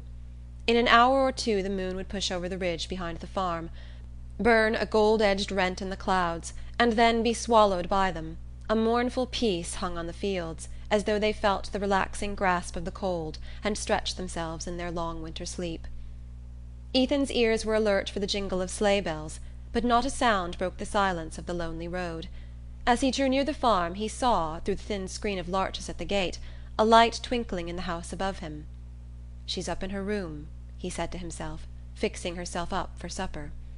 And he remembered Zeena's sarcastic stare when Mattie, on the evening of her arrival, had come down to supper with smoothed hair and a ribbon at her neck. He passed by the graves on the knoll and turned his head to glance at one of the older headstones, which had interested him deeply as a boy because it bore his name. "Sacred to the memory of Ethan Frome and Endurance, his wife, who dwelled together in peace for 50 years." He used to think that 50 years sounded like a long time to live together, but now it seemed to him that they might pass in a flash. Then, with a sudden dart of irony, he wondered if, when their turn came, the same epitaph would be written over him and Zeena. He opened the barn door and craned his head into the obscurity, half fearing to discover Denis Eady's roan colt in the stall beside the sorrel. But the old horse was there alone, mumbling his crib with toothless jaws, and Ethan whistled cheerfully while he bedded down the greys and shook an extra measure of oats into their mangers. His was not a tuneful throat, but harsh melodies burst from it as he locked the barn and sprang up the hill to the house. He reached the kitchen porch and turned the door handle, but the door did not yield to his touch. Startled at finding it locked, he rattled the handle violently. Then he reflected that Mattie was alone and that it was natural she should barricade herself at nightfall. He stood in the darkness expecting to hear her step.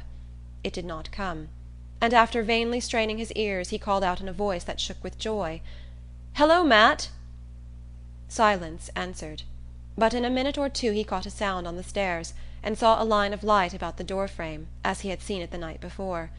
So strange was the precision with which the incidents of the previous evening were repeating themselves that he half expected, when he heard the key turn, to see his wife before him on the threshold.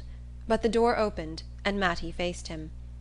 She stood just as Zeena had stood, a lifted lamp in her hand, against the black background of the kitchen. She held the light at the same level, and it drew out with the same distinctness her slim young throat and the brown wrist no bigger than a child's. Then, striking upward, it threw a lustrous fleck on her lips, edged her eyes with velvet shade, and laid a milky whiteness above the black curve of her brows. She wore her usual dress of darkish stuff, and there was no bow at her neck, but through her hair she had run a streak of crimson ribbon. This tribute to the unusual transformed and glorified her. She seemed to Ethan taller, fuller, more womanly in shape and motion. She stood aside, smiling silently, while he entered, and then moved away from him with something soft and flowing in her gait. She set the lamp on the table, and he saw that it was carefully laid for supper, with fresh doughnuts, stewed blueberries, and his favourite pickles in a dish of gay red glass. A bright fire glowed in the stove, and the cat lay stretched before it, watching the table with drowsy eyes. Ethan was suffocated with the sense of well-being. He went out into the passage to hang up his coat and pull off his wet boots. When he came back Mattie had set the teapot on the table, and the cat was rubbing itself persuasively against her ankles. "Why, Puss, I nearly tripped over you," she cried. the laughter sparkling through her lashes. Again Ethan felt a sudden twinge of jealousy. Could it be his coming that gave her such a kindled face? "Well, Matt, any visitors?" he threw off, stooping down carelessly to examine the fastening of the stove. She nodded and laughed. "Yes, one," and he felt a blackness settling on his brows. "Who was that?" he questioned, raising himself up to slant a glance at her beneath his scowl. Her eyes danced with malice. "Why, Jotham Powell.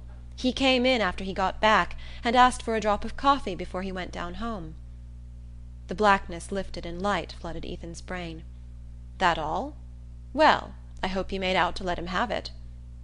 And after a pause he felt it right to add, "I suppose he got Zeena over to the Flats all right?" "Oh, yes, in plenty of time." The name threw a chill between them, and they stood a moment looking sideways at each other before Mattie said with a shy laugh, "I guess it's about time for supper." They drew their seats up to the table, and the cat, unbidden, jumped between them into Zeena's empty chair. "Oh, puss!" said Mattie, and they laughed again. Ethan, a moment earlier, had felt himself on the brink of eloquence, but the mention of Zeena had paralyzed him. Mattie seemed to feel the contagion of his embarrassment, and sat with downcast lids, sipping her tea, while he feigned an insatiable appetite for doughnuts and sweet pickles. At last, after casting about for an effective opening, he took a long gulp of tea, cleared his throat, and said, "Looks as if there'd be more snow." She feigned great interest. "Is that so? Do you suppose it'll interfere with Zeena's getting back?" She flushed red as the question escaped her, and hastily set down the cup she was lifting. Ethan reached over for another helping of pickles. "You never can tell this time of year. It drifts so bad on the Flats." The name had benumbed him again, and once more he felt as if Zeena were in the room between them. "Oh, puss, you're too greedy!" Mattie cried. The cat, unnoticed, had crept up on muffled paws from Zeena's seat to the table, and was stealthily elongating its body in the direction of the milk jug, which stood between Ethan and Mattie. The two leaned forward at the same moment, and their hands met on the handle of the jug. Mattie's hand was underneath, and Ethan kept his clasped on it a moment longer than was necessary. The cat, profiting by this unusual demonstration, tried to effect an unnoticed retreat, and in doing so backed into the pickle dish, which fell to the floor with a crash. Mattie, in an instant, had sprung from her chair and was down on her knees by the fragments. "Oh, Ethan, Ethan, it's all to pieces! What will Zeena say?" But this time his courage was up. "Well, she'll have to say it to the cat, anyway," he rejoined with a laugh, kneeling down at Mattie's side to scrape up the swimming pickles. She lifted stricken eyes to him. "Yes, but you see she never meant it should be used, not even when there was company, and I had to get up on the step-ladder to reach it down from the top shelf of the china closet, where she keeps it with all her best things, and of course she'll want to know why I did it." The case was so serious that it called forth all of Ethan's latent resolution. "She needn't know anything about it if you keep quiet. I'll get another just like it tomorrow. Where did it come from? I'll go to Shed's Falls for it if I have to." "Oh, you'll never get another one even there. It was a wedding present. Don't you remember? It came all the way from Philadelphia, from Zeena's aunt that married the minister. That's why she wouldn't ever use it. Oh, Ethan, Ethan, what in the world shall I do?" She began to cry, and he felt as if every one of her tears were pouring over him like burning lead. "Don't, Matt, don't, oh, don't!" he implored her. She struggled to her feet, and he rose and followed her helplessly while she spread out the pieces of glass on the kitchen dresser. It seemed to him as if the shattered fragments of their evening lay there. "Here, give them to me," he said in a voice of sudden authority. She drew aside, instinctively obeying his tone. "Oh, Ethan, what are you going to do?" Without replying, he gathered the pieces of glass into his broad palm and walked out of the kitchen to the passage. There he lit a candle end, opened the china closet, and reaching his long arm up to the highest shelf, laid the pieces together with such accuracy of touch that a close inspection convinced him of the impossibility of detecting from below that the dish was broken. If he glued it together the next morning, months might elapse before his wife noticed what had happened, and meanwhile he might after all be able to match the dish at Shad's Falls or in Bettsbridge. Having satisfied himself that there was no risk of immediate discovery, he went back to the kitchen with a lighter step, and found Mattie disconsolately removing the last scraps of pickle from the floor. "It's all right, Matt. Come back and finish supper," he commanded her. Completely reassured, she shone on him through tear-hung lashes, and his soul swelled with pride as he saw how his tone subdued her. She did not even ask what he had done. Except when he was steering a big log down the mountain to his mill, he had never known such a thrilling sense of mastery. End of Chapter 4. Chapter 5 of Ethan Frome. They finished supper, and while Mattie cleared the table, Ethan went to look at the cows and then took a last turn about the house. The earth lay dark under a muffled sky, and the air was so still that now and then he heard a lump of snow come thumping down from a tree far off on the edge of the woodlot. When he returned to the kitchen, Mattie had pushed up his chair to the stove and seated herself near the lamp with a bit of sewing. The scene was just as he had dreamed of it that morning. He sat down, drew his pipe from his pocket, and stretched his feet to the glow. His hard day's work in the keen air made him feel at once lazy and light of mood, and he had a confused sense of being in another world, where all was warmth and harmony, and time could bring no change. The only drawback to his complete well-being was the fact that he could not see Mattie from where he sat, but he was too indolent to move, and after a moment he said, "Come over here and sit by the stove." Zeena's empty rocking-chair stood facing him. Mattie rose obediently and seated herself in it. As her young brown head detached itself against the patchwork cushion that habitually framed his wife's gaunt countenance, Ethan had a momentary shock. It was almost as if the other face, the face of the superseded woman, had obliterated that of the intruder. After a moment Mattie seemed to be affected by the same sense of constraint. She changed her position, leaning forward to bend her head above her work, so that he saw only the foreshortened tip of her nose and the streak of red in her hair. Then she slipped to her feet, saying, "I can't see to sew," and went back to her chair by the lamp.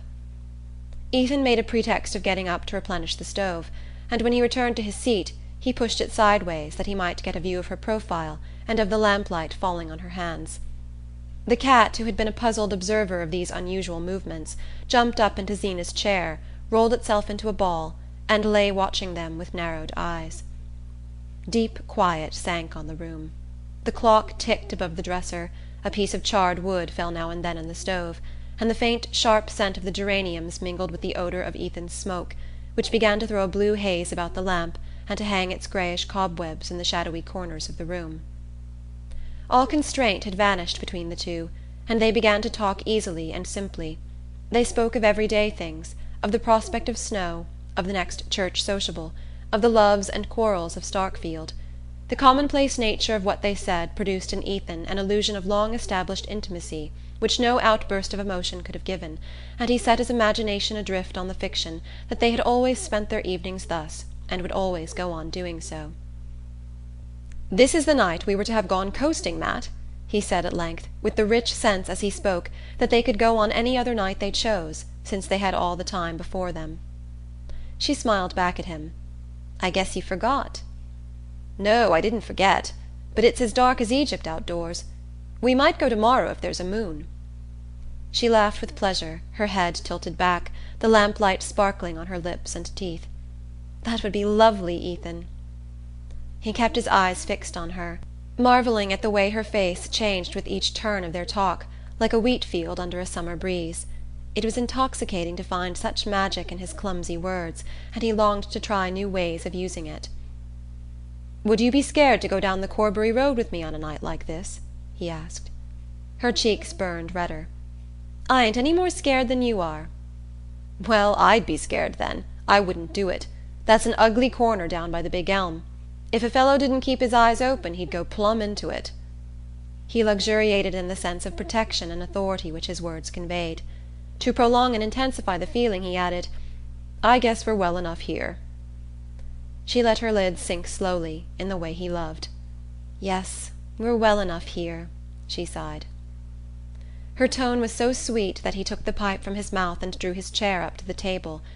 Leaning forward, he touched the farther end of the strip of brown stuff that she was hemming. "Say, Matt," he began with a smile, "what do you think I saw under the Varnum spruces coming along home just now? I saw a friend of yours getting kissed." The words had been on his tongue all the evening, but now that he had spoken them, they struck him as inexpressibly vulgar and out of place. Mattie blushed to the roots of her hair and pulled her needle rapidly twice or thrice through her work, insensibly drawing the end of it away from him. "I suppose it was Ruth and Ned," she said in a low voice, as though he had suddenly touched on something grave. Ethan had imagined that his allusion might open the way to the accepted pleasantries, and these perhaps in turn to a harmless caress, if only a mere touch on her hand. But now he felt as if her blush had set a flaming guard about her.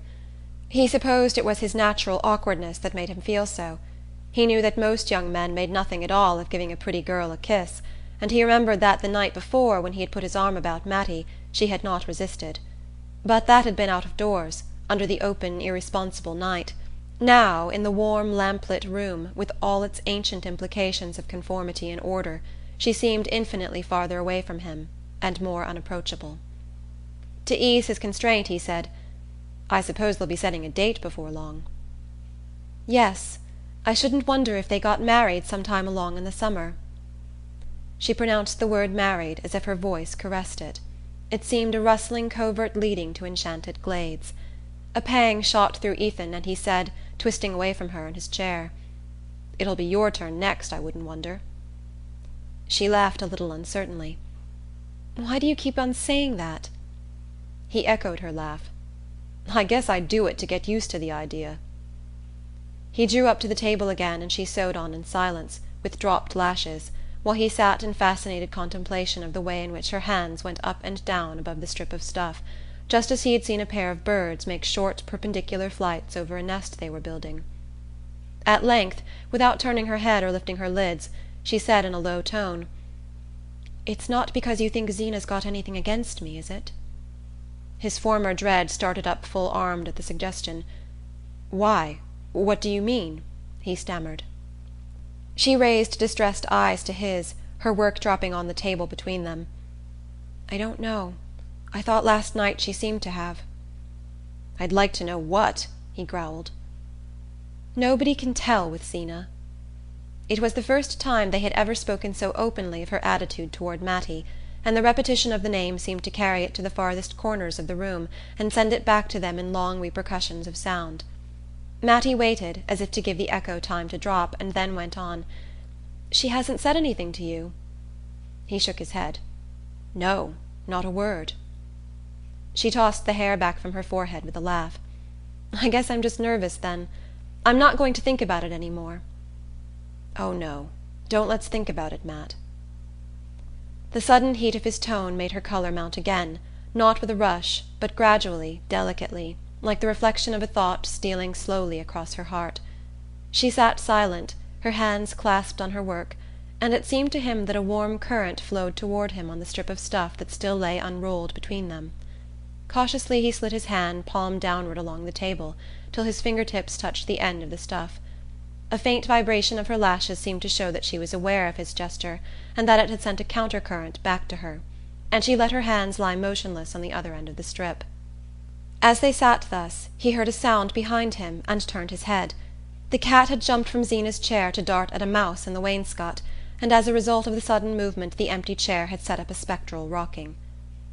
"She'll be rocking in it herself this time tomorrow," Ethan thought.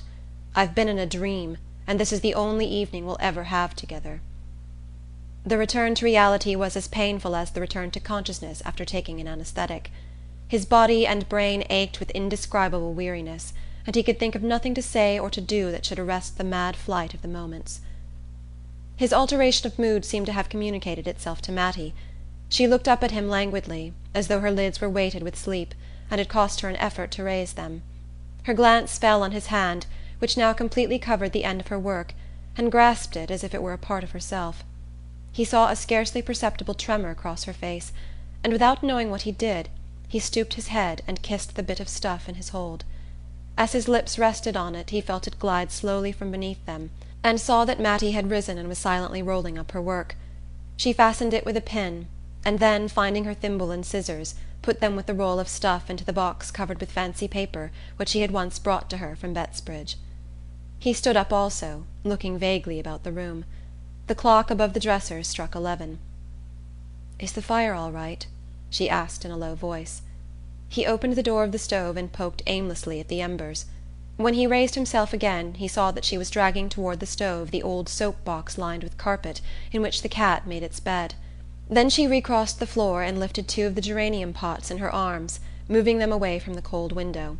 He followed her and brought the other geraniums, the hyacinth bulbs in a cracked custard bowl, and the German ivy trailed over an old croquet hoop. When these nightly duties were performed, there was nothing left to do but to bring in the tin candlestick from the passage, light the candle, and blow out the lamp. Ethan put the candlestick in Mattie's hand, and she went out of the kitchen ahead of him, the light that she carried before her making her dark hair look like a drift of mist on the moon. "Good night, Matt," he said, as she put her foot on the first step of the stairs. She turned and looked at him a moment. "Good night, Ethan," she answered, and went up. When the door of her room had closed on her, he remembered that he had not even touched her hand. End of Chapter 5. Chapter 6 of Ethan Frome. The next morning at breakfast Jotham Powell was between them, and Ethan tried to hide his joy under an air of exaggerated indifference, lounging back in his chair to throw scraps to the cat, growling at the weather, and not so much as offering to help Mattie when she rose to clear away the dishes. He did not know why he was so irrationally happy, for nothing was changed in his life or hers. He had not even touched the tip of her fingers, or looked her full in the eyes. But their evening together had given him a vision of what life at her side might be, and he was glad now that he had done nothing to trouble the sweetness of the picture. He had a fancy that she knew what had restrained him. There was a last load of lumber to be hauled to the village, and Jotham Powell, who did not work regularly for Ethan in winter, had come round to help with the job. But a wet snow, melting to sleet, had fallen in the night and turned the roads to glass. There was more wet in the air, and it seemed likely to both men that the weather would milden toward afternoon and make the going safer. Ethan therefore proposed to his assistant that they should load the sledge at the woodlot, as they had done on the previous morning, and put off the teaming to Starkfield till later in the day. This plan had the advantage of enabling him to send Jotham to the Flats after dinner to meet Zenobia, while he himself took the lumber down to the village. He told Jotham to go out and harness up the greys, and for a moment he and Mattie had the kitchen to themselves. She had plunged the breakfast dishes into a tin dishpan, and was bending above it with her slim arms bared to the elbow, the steam from the hot water beating her forehead and tightening her rough hair into little brown rings, like the tendrils on the traveller's joy. Ethan stood looking at her, his heart in his throat. He wanted to say, "We shall never be alone again like this." Instead, he reached down his tobacco pouch from a shelf of the dresser, put it into his pocket, and said, "I guess I can make out to be home for dinner." She answered, "All right, Ethan," and he heard her singing over the dishes as he went. As soon as the sledge was loaded he meant to send Jotham back to the farm and hurry on foot into the village to buy the glue for the pickle dish. With ordinary luck he should have had time to carry out this plan, but everything went wrong from the start. On the way over to the woodlot one of the greys slipped on a glare of ice and cut his knee, and when they got him up again Jotham had to go back to the barn for a strip of rag to bind the cut. Then, when the loading finally began, a sleety rain was coming down once more, and the tree trunks were so slippery that it took twice as long as usual to lift them and get them in place on the sledge. It was what Jotham called a sour morning for work, and the horses, shivering and stamping under their wet blankets, seemed to like it as little as the men. It was long past the dinner hour when the job was done, and Ethan had to give up going to the village because he wanted to lead the injured horse home and wash the cut himself. He thought that by starting out again with the lumber as soon as he had finished his dinner he might get back to the farm with the glue before Jotham and the old sorrel had had time to fetch Zenobia from the Flats. But he knew the chance was a slight one. It turned on the state of the roads and on the possible lateness of the Bettsbridge train. He remembered afterward, with a grim flash of self-derision, what importance he had attached to the weighing of these probabilities. As soon as dinner was over he set out again for the woodlot, not daring to linger till Jotham Powell left. The hired man was still drying his wet feet at the stove, and Ethan could only give Mattie a quick look as he said beneath his breath, "I'll be back early." He fancied that she nodded her comprehension, and with that scant solace he had to trudge off through the rain. He had driven his load halfway to the village when Jotham Powell overtook him, urging the reluctant sorrel toward the flats. "I'll have to hurry up to do it," Ethan mused, as the sleigh dropped down ahead of him over the dip of the schoolhouse hill. He worked like 10 at the unloading, and when it was over hastened on to Michael Eady's for the glue. Eady and his assistant were both down street, and young Dennis, who seldom deigned to take their place, was lounging by the stove with a knot of the golden youth of Starkfield. They hailed Ethan with ironic compliment and offers of conviviality, but no one knew where to find the glue. Ethan, consumed with the longing for a last moment alone with Mattie, hung about impatiently while Dennis made an ineffectual search in the obscurer corners of the store. "Looks as if we were all sold out, but if you'll wait around till the old man comes along maybe he can put his hand on it." "I'm obliged to you, but I'll try if I can get it down at Mrs. Homan's," Ethan answered, burning to be gone. Dennis's commercial instinct compelled him to aver an oath that what Eady's store could not produce would never be found at the widow Homan's. But Ethan, heedless of this boast, had already climbed to the sledge and was driving on to the rival establishment. Here, after considerable search and sympathetic questions as to what he wanted it for, and whether ordinary flour paste wouldn't do as well if she couldn't find it, the widow Homan finally hunted down her solitary bottle of glue to its hiding-place in a medley of cough lozenges and corset laces. "I hope Zeena ain't broken anything she sets store by," she called after him as he turned the greys toward home. The fitful bursts of sleet had changed into a steady rain, and the horses had heavy work even without a load behind them. Once or twice, hearing sleigh bells, Ethan turned his head, fancying that Zeena and Jotham might overtake him. But the old sorrel was not in sight, and he set his face against the rain and urged on his ponderous pair. The barn was empty when the horses turned into it, and after giving them the most perfunctory ministrations they had ever received from him, he strode up to the house and pushed open the kitchen door. Mattie was there alone, as he had pictured her.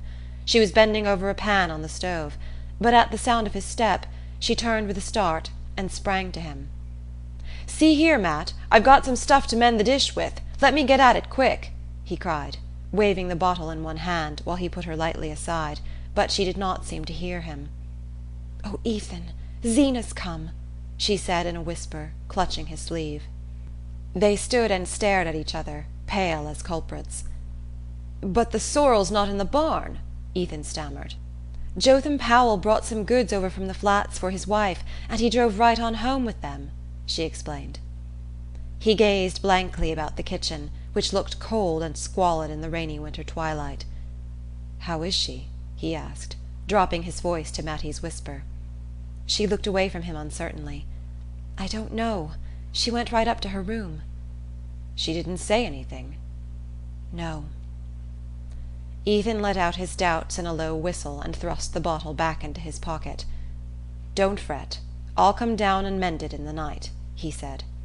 He pulled on his wet coat again and went back to the barn to feed the greys. While he was there, Jotham Powell drove up with the sleigh, and when the horses had been attended to, Ethan said to him, "You might as well come back up for a bite." He was not sorry to assure himself of Jotham's neutralizing presence at the supper table, for Zeena was always nervous after a journey. But the hired man, though seldom loath to accept a meal not included in his wages, opened his stiff jaws to answer slowly, "I'm obliged to you, but I guess I'll go along back." Ethan looked at him in surprise. "Better come up and dry off. Looks as if there'd be something hot for supper." Jotham's facial muscles were unmoved by this appeal, and, his vocabulary being limited, he merely repeated, "I guess I'll go along back." To Ethan there was something vaguely ominous in this stolid rejection of free food and warmth, and he wondered what had happened on the drive to nerve Jotham to such stoicism. Perhaps Zeena had failed to see the new doctor, or had not liked his counsels. Ethan knew that in such cases the first person she met was likely to be held responsible for her grievance. When he re-entered the kitchen the lamp lit up the same scene of shining comfort as on the previous evening. The table had been as carefully laid, a clear fire glowed in the stove, the cat dozed in its warmth, and Mattie came forward carrying a plate of doughnuts. She and Ethan looked at each other in silence. Then she said, as she had said the night before, "I guess it's about time for supper." End of chapter 6. Chapter 7 of Ethan Frome. Ethan went out into the passage to hang up his wet garments. He listened for Zeena's step, and not hearing it, called her name up the stairs. She did not answer, and after a moment's hesitation he went up and opened her door. The room was almost dark, but in the obscurity he saw her sitting by the window, bolt upright, and knew by the rigidity of the outline projected against the pane that she had not taken off her travelling dress. "Well, Zeena," he ventured from the threshold. She did not move, and he continued, "Supper's about ready. Ain't you coming?" She replied, "I don't feel as if I could touch a morsel." It was the consecrated formula, and he expected it to be followed, as usual, by her rising and going down to supper. But she remained seated, and he could think of nothing more felicitous than, "I presume you're tired after the long ride." Turning her head at this, she answered solemnly, "I'm a great deal sicker than you think." Her words fell on his ear with a strange shock of wonder. He had often heard her pronounce them before. What if at last they were true? He advanced a step or two into the dim room. "I hope that's not so, Zeena," he said. She continued to gaze at him through the twilight with a mien of wan authority, as of one consciously singled out for a great fate. "I've got complications," she said. Ethan knew the word for one of exceptional import. Almost everybody in the neighbourhood had troubles, frankly localized and specified, but only the chosen had complications. To have them was in itself a distinction, though it was also, in most cases, a death warrant. People struggled on for years with troubles, but they almost always succumbed to complications. Ethan's heart was jerking to and fro between two extremities of feeling, but for the moment compassion prevailed. His wife looked so hard and lonely, sitting there in the darkness with such thoughts. "Is that what the new doctor told you?" he asked, instinctively lowering his voice. "Yes. He says any regular doctor would want me to have an operation." Ethan was aware that, in regard to the important question of surgical intervention, the female opinion of the neighbourhood was divided, some glorying in the prestige conferred by operations, while others shunned them as indelicate. Ethan, from motives of economy, had always been glad that Zeena was of the latter faction. In the agitation caused by the gravity of her announcement, he sought a consolatory shortcut. "What do you know about this doctor, anyway? Nobody ever told you that before." He saw his blunder before she could take it up. She wanted sympathy, not consolation. "I didn't need to have anybody tell me I was losing ground every day. Everybody but you could see it. And everybody in Bettsbridge knows about Dr. Buck. He has his office in Worcester, and comes over once a fortnight to Shadd's Falls and Bettsbridge for consultations. Eliza Spears was wasting away with kidney trouble before she went to him, and now she's up and around, and singing in the choir." "Well, I'm glad of that. You must do just what he tells you," Ethan answered sympathetically. She was still looking at him. "I mean to," she said. He was struck by a new note in her voice. It was neither whining nor reproachful, but dryly resolute. "What does he want you should do?" he asked, with a mounting vision of fresh expenses. "He wants I should have a hired girl. He says I oughtn't to have to do a single thing around the house." "A hired girl?" Ethan stood transfixed. "Yes, and Aunt Martha found me one right off. Everybody said I was lucky to get a girl to come away out here, and I agreed to give her $1 extra to make sure. She'll be over tomorrow afternoon." Wrath and dismay contended in Ethan. He had foreseen an immediate demand for money, but not a permanent drain on his scant resources. He no longer believed what Zeena had told him of the supposed seriousness of her state. He saw in her expedition to Bettsbridge only a plot hatched between herself and her Pierce relations to foist on him the cost of a servant, and for the moment wrath predominated. "If you meant to engage a girl you ought to have told me before you started," he said. "How could I tell you before I started? How did I know what Dr. Buck would say?" "Oh, Dr. Buck!" Ethan's incredulity escaped in a short laugh. "Did Dr. Buck tell you how I was to pay her wages?"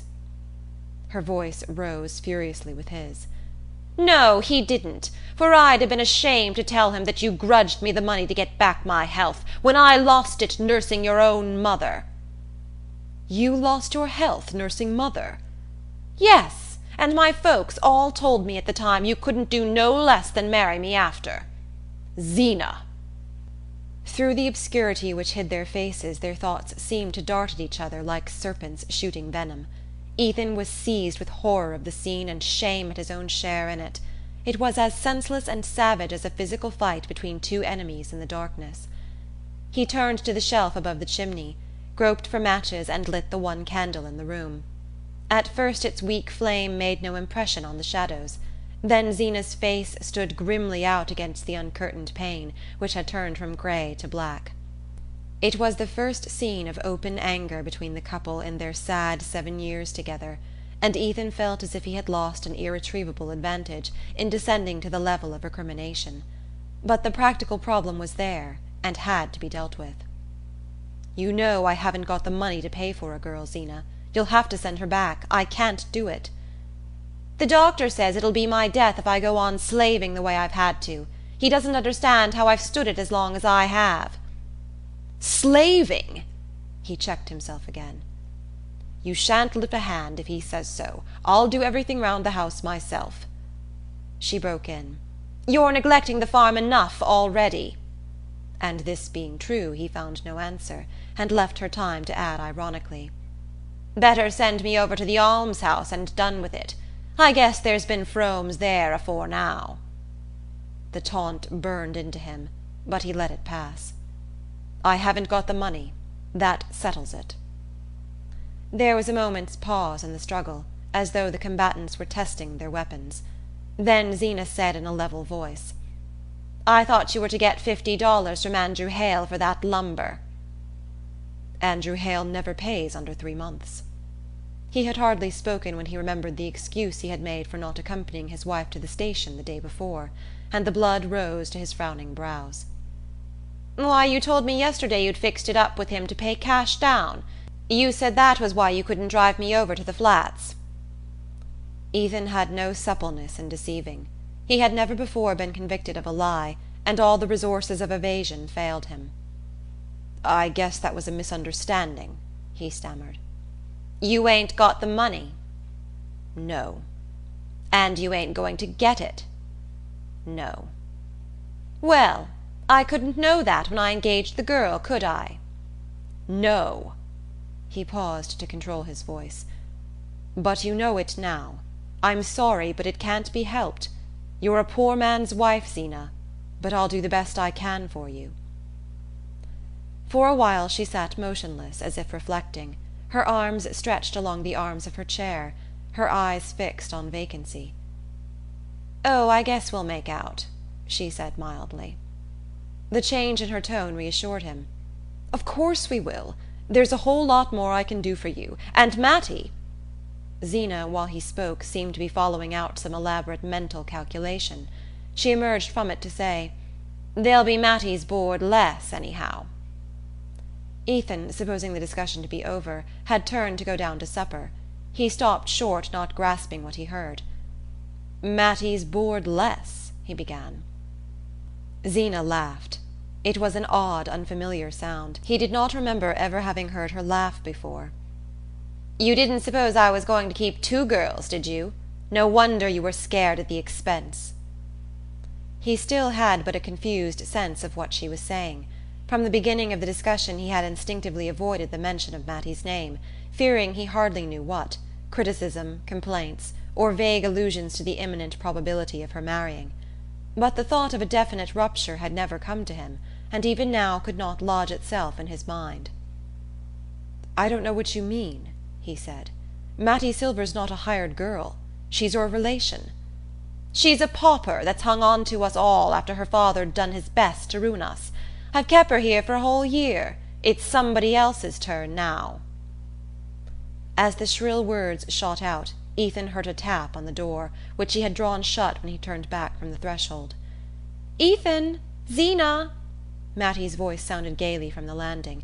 "Do you know what time it is? Supper's been ready half an hour." Inside the room there was a moment's silence. Then Zena called out from her seat, "I'm not coming down to supper." "Oh, I'm sorry. Aren't you well? Shan't I bring you up a bite of something?" Ethan roused himself with an effort and opened the door. "Go along down, Matt. Zena's just a little tired. I'm coming." He heard her "All right," and her quick step on the stairs. Then he shut the door and turned back into the room. His wife's attitude was unchanged, her face inexorable, and he was seized with a despairing sense of his helplessness. "You ain't going to do it, Zena." "Do what?"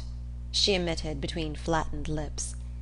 "Send Mattie away, like this." "I never bargained to take her for life." He continued with rising vehemence. "You can't put her out of the house like a thief, a poor girl without friends or money. She's done her best for you, and she's got no place to go to. You may forget she's your kin, but everybody else'll remember it. If you do a thing like that, what do you suppose folks'll say of you?" Zena waited a moment, as if giving him time to feel the full force of the contrast between his own excitement and her composure. Then she replied in the same smooth voice, "I know well enough what they say of my having kept her here as long as I have." Ethan's hand dropped from the doorknob, which he had held clenched since he had drawn the door shut on Mattie. His wife's retort was like a knife cut across the sinews, and he suddenly felt weak and powerless. He had meant to humble himself, to argue that Mattie's keep didn't cost much, after all, that he could make out to buy a stove and fix up a place in the attic for the hired girl. But Zena's words revealed the peril of such pleadings. "You mean to tell her she's got to go, at once?" he faltered out, in terror of letting his wife complete her sentence. As if trying to make him see reason, she replied impartially, "The girl will be over from Bettsbridge tomorrow, and I presume she's got to have somewheres to sleep." Ethan looked at her with loathing. She was no longer the listless creature who had lived at his side in a state of sullen self-absorption, but a mysterious alien presence, an evil energy secreted from the long years of silent brooding. It was the sense of his helplessness that sharpened his antipathy. There had never been anything in her that one could appeal to, but as long as he could ignore and command he had remained indifferent. Now she had mastered him, and he abhorred her. Mattie was her relation, not his. There were no means by which he could compel her to keep the girl under her roof. All the long misery of his baffled past, of his youth of failure, hardship, and vain effort, rose up in his soul in bitterness and seemed to take shape before him in the woman who at every turn had barred his way. She had taken everything else from him, and now she meant to take the one thing that made up for all the others. For a moment such a flame of hate rose in him that it ran down his arm and clenched his fist against her. He took a wild step forward, and then stopped. You're not coming down?" he asked in a bewildered voice. "No, I guess I'll lay down on the bed a little while," she answered mildly, and he turned and walked out of the room. In the kitchen Mattie was sitting by the stove, the cat curled up on her knees. She sprang to her feet as Ethan entered and carried the covered dish of meat pie to the table. "I hope Zena isn't sick?" she asked. "No." She shone at him across the table. "Well, sit right down then. You must be starving." She uncovered the pie and pushed it over to him. So they were to have one more evening together, her happy eyes seemed to say. He helped himself mechanically and began to eat. Then disgust took him by the throat, and he laid down his fork. Mattie's tender gaze was on him, and she marked the gesture. "Why, Ethan, what's the matter? Don't it taste right?" "Yes, it's first rate, only I—" He pushed his plate away, rose from his chair, and walked around the table to her side. She started up with frightened eyes. "Ethan, there's something wrong. I knew there was." She seemed to melt against him in her terror, and he caught her in his arms, held her fast there, felt her lashes beat his cheek like netted butterflies. "What is it? What is it?" she stammered. But he had found her lips at last, and was drinking unconsciousness of everything but the joy they gave him. She lingered a moment, caught in the same strong current. Then she slipped from him and drew back a step or two, pale and troubled. Her look smote him with compunction, and he cried out, as if he saw her drowning in a dream, "You can't go, Matt! I'll never let you!" "Go? Go?" she stammered. "Must I go?" The words went on sounding between them as though a torch of warning flew from hand to hand through a black landscape. Ethan was overcome with shame at his lack of self-control in flinging the news at her so brutally. His head reeled and he had to support himself against the table. All the while he felt as if he were still kissing her, and yet dying of thirst for her lips. "Ethan, what has happened? Is Zeena mad with me?" Her cry steadied him, though it deepened his wrath and pity. "No, no," he assured her. "It's not that. But this new doctor has scared her about herself. You know she believes all they say the first time she sees them. And this one's told her she won't get well unless she lays up and don't do a thing about the house, not for months." He paused, his eyes wandering from her miserably. She stood silent a moment, drooping before him like a broken branch. She was so small and weak-looking that it wrung his heart, but suddenly she lifted her head and looked straight at him. "And she wants someone handier in my place? Is that it?" "That's what she says tonight." "If she says it tonight, she'll say it tomorrow." Both bowed to the inexorable truth. They knew that Zeena never changed her mind, and that in her case a resolve once taken was equivalent to an act performed. There was a long silence between them. Then Mattie said in a low voice, "Don't be too sorry, Ethan." "Oh, God, oh, God," he groaned. The glow of passion he had felt for her had melted to an aching tenderness. He saw her quick lids beating back the tears, and longed to take her in his arms and soothe her. "You're letting your supper get cold," she admonished him with a pale gleam of gaiety. "Oh, Matt, Matt, where'll you go to?" Her lids sank and a tremor crossed her face. He saw that for the first time the thought of the future came to her distinctly. "I might get something to do over at Stamford," she faltered, as if knowing that he knew she had no hope. He dropped back into his seat and hid his face in his hands. Despair seized him at the thought of her setting out alone to renew the weary quest for work. In the only place where she was known, she was surrounded by indifference or animosity. And what chance had she, inexperienced and untrained, among the million bread-seekers of the cities? There came back to him miserable tales he had heard at Worcester, and the faces of girls whose lives had begun as hopefully as Mattie's. It was not possible to think of such things without a revolt of his whole being. He sprang up suddenly. "You can't go, Matt. I won't let you. She's always had her way, but I mean to have mine now." Mattie lifted her hand with a quick gesture, and he heard his wife's step behind him. Zeena came into the room with her dragging down at the heel step, and quietly took her accustomed seat between them. "I feel a little mite better, and Dr. Buck says I ought to eat all I can to keep my strength up, even if I ain't got any appetite," she said in her flat whine, reaching across Mattie for the teapot. Her good dress had been replaced by the black calico and brown knitted shawl which formed her daily wear, and with them she had put on her usual face and manner. She poured out her tea, added a great deal of milk to it, helped herself largely to pie and pickles, and made the familiar gesture of adjusting her false teeth before she began to eat. The cat rubbed itself ingratiatingly against her, and she said, "Good pussy," stooped to stroke it, and gave it a scrap of meat from her plate. Ethan sat speechless, not pretending to eat, but Mattie nibbled valiantly at her food and asked Zeena one or two questions about her visit to Bettsbridge. Zeena answered in her everyday tone, and, warming to the theme, regaled them with several vivid descriptions of intestinal disturbances among her friends and relatives. She looked straight at Mattie as she spoke, a faint smile deepening the vertical lines between her nose and chin. When supper was over she rose from her seat and pressed her hand to the flat surface over the region of her heart. "That pie of yours always sets a mite heavy, Matt," she said, not ill-naturedly. She seldomly abbreviated the girl's name, and when she did so it was always a sign of affability. "I've a good mind to go and hunt up those stomach powders I got last year over in Springfield," she continued.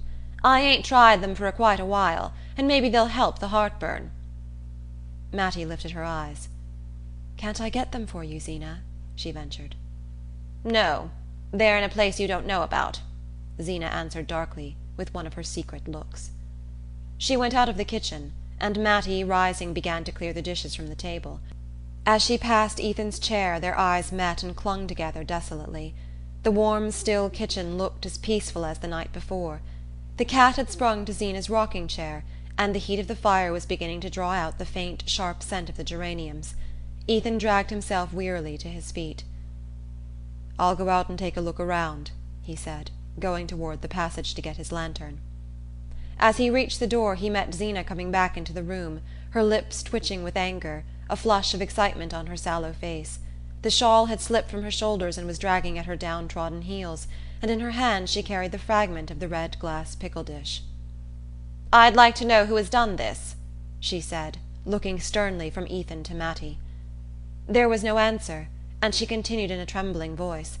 "I went to get those powders I'd put away in father's old spectacle case, top of the china closet, where I keep the things I set store by, so's folks shan't meddle with them."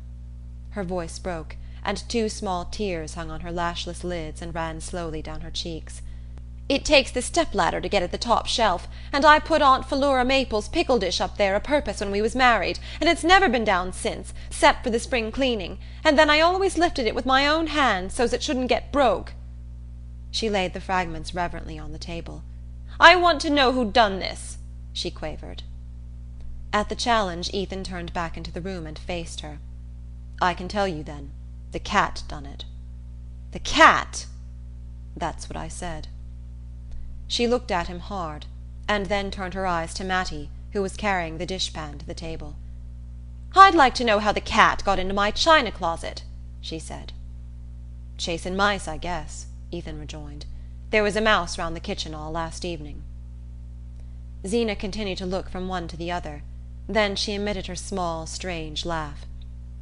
"I knew the cat was a smart cat," she said in a high voice, "but I didn't know he was smart enough to pick up the pieces of my pickle dish and lay 'em edge to edge on the very shelf he knocked 'em off of." Mattie suddenly drew her arms out of the steaming water. "It wasn't Ethan's fault, Zeena. The cat did break the dish, but I got it down from the china closet, and I'm the one to blame for its getting broken." Zeena stood beside the ruin of her treasure, stiffening into a stony image of resentment. "You got down my pickle dish. What for?" A bright flush flew to Mattie's cheeks. "I wanted to make the supper table pretty," she said. "You wanted to make the supper table pretty, and you waited till my back was turned, and took the thing I set most store by of anything I've got, and wouldn't never use it, not even when the minister come to dinner, or Aunt Martha Pierce come over from Bettsbridge." Zeena paused with a gasp, as if terrified by her own evocation of the sacrilege. "You're a bad girl, Mattie Silver, and I always known it. It's the way your father begun, and I was warned of it when I took you, and I tried to keep my things where you couldn't get at 'em. And now you've took from me the one I cared for most of all." She broke off in a short spasm of sobs that passed and left her more than ever like a shape of stone. "If I'd 'a' listened to folks, you'd 'a' gone before now, and this wouldn't 'a' happened," she said. And gathering up the bits of broken glass, she went out of the room as if she carried a dead body. End of Chapter 7. Chapter 8 of Ethan Frome. When Ethan was called back to the farm by his father's illness, his mother gave him, for his own use, a small room behind the untenanted best parlour. Here he had nailed up shelves for his books, built himself a box sofa out of boards and a mattress, laid out his papers on a kitchen table, hung on the rough plaster wall an engraving of Abraham Lincoln, and a calendar with "Thoughts from the Poets," and tried with these meagre properties to produce some likeness to the study of a minister who had been kind to him and lent him books when he was at Worcester. He still took refuge there in summer, but when Mattie came to live at the farm he had to give her his stove, and consequently the room was uninhabitable for several months of the year. To this retreat he descended as soon as the house was quiet, and Zeena's steady breathing from the bed had assured him that there was to be no sequel to the scene in the kitchen. After Zeena's departure he and Mattie had stood speechless, neither seeking to approach the other. Then the girl had returned to her task of clearing up the kitchen for the night, and he had taken his lantern and gone on his usual round outside the house. The kitchen was empty when he came back to it, but his tobacco pouch and pipe had been laid on the table, and under them was a scrap of paper torn from the back of a seedsman catalogue, on which 3 words were written: "Don't trouble Ethan." Going into his cold dark study he placed the lantern on the table, and stooping to its light read the message again and again. It was the first time that Mattie had ever written to him, and the possession of the paper gave him a strange new sense of her nearness, yet it deepened his anguish by reminding him that henceforth they would have no other way of communicating with each other. For the life of her smile, the warmth of her voice, only cold paper and dead words. Confused motions of rebellion stormed in him. He was too young, too strong, too full of the sap of living, to submit so easily to the destruction of his hopes. Must he wear out all his years at the side of a bitter, querulous woman? Other possibilities had been in him, possibilities sacrificed, one by one, to Zeena's narrow-mindedness and ignorance. And what good had come of it? She was 100 times bitterer and more discontented than when he had married her. The one pleasure left her was to inflict pain on him. All the healthy instincts of self-defense rose up in him against such waste. He bundled himself into his old coonskin coat and lay down on the box sofa to think. Under his cheek he felt a hard object with strange protuberances. It was a cushion which Zeena had made for him when they were engaged, the only piece of needlework he had ever seen her do. He flung it across the floor and propped his head against the wall. He knew a case of a man over the mountain, a young fellow of about his own age, who had escaped from just such a life of misery by going west with the girl he cared for. His wife had divorced him, and he had married the girl and prospered. Ethan had seen the couple the summer before at Shadd's Falls, when they had come to visit relatives. They had a little girl with fair curls, who wore a gold locket and was dressed like a princess. The deserted wife had not done badly either. Her husband had given her the farm, and she had managed to sell it, and with that and the alimony she had started a lunchroom at Bettsbridge, and bloomed into activity and importance. Ethan was fired by the thought. Why should he not leave with Mattie the next day, instead of letting her go alone? He would hide his valise under the seat of the sleigh, and Zeena would suspect nothing till she went upstairs for her afternoon nap and found a letter on the bed. His impulses were still near the surface, and he sprang up, relit the lantern, and sat down at the table. He rummaged in the drawer for a sheet of paper, found one, and began to write. Zeena, I've done all I could for you, and I don't see as it's been of any use. I don't blame you, nor I don't blame myself. Maybe both of us will do better separate. I'm going to try my luck west, and you can sell the farm and mill, and keep the money. His pen paused on the word, which brought home to him the relentless conditions of his lot. If he gave the farm and mill to Zeena, what would be left him to start his own life with?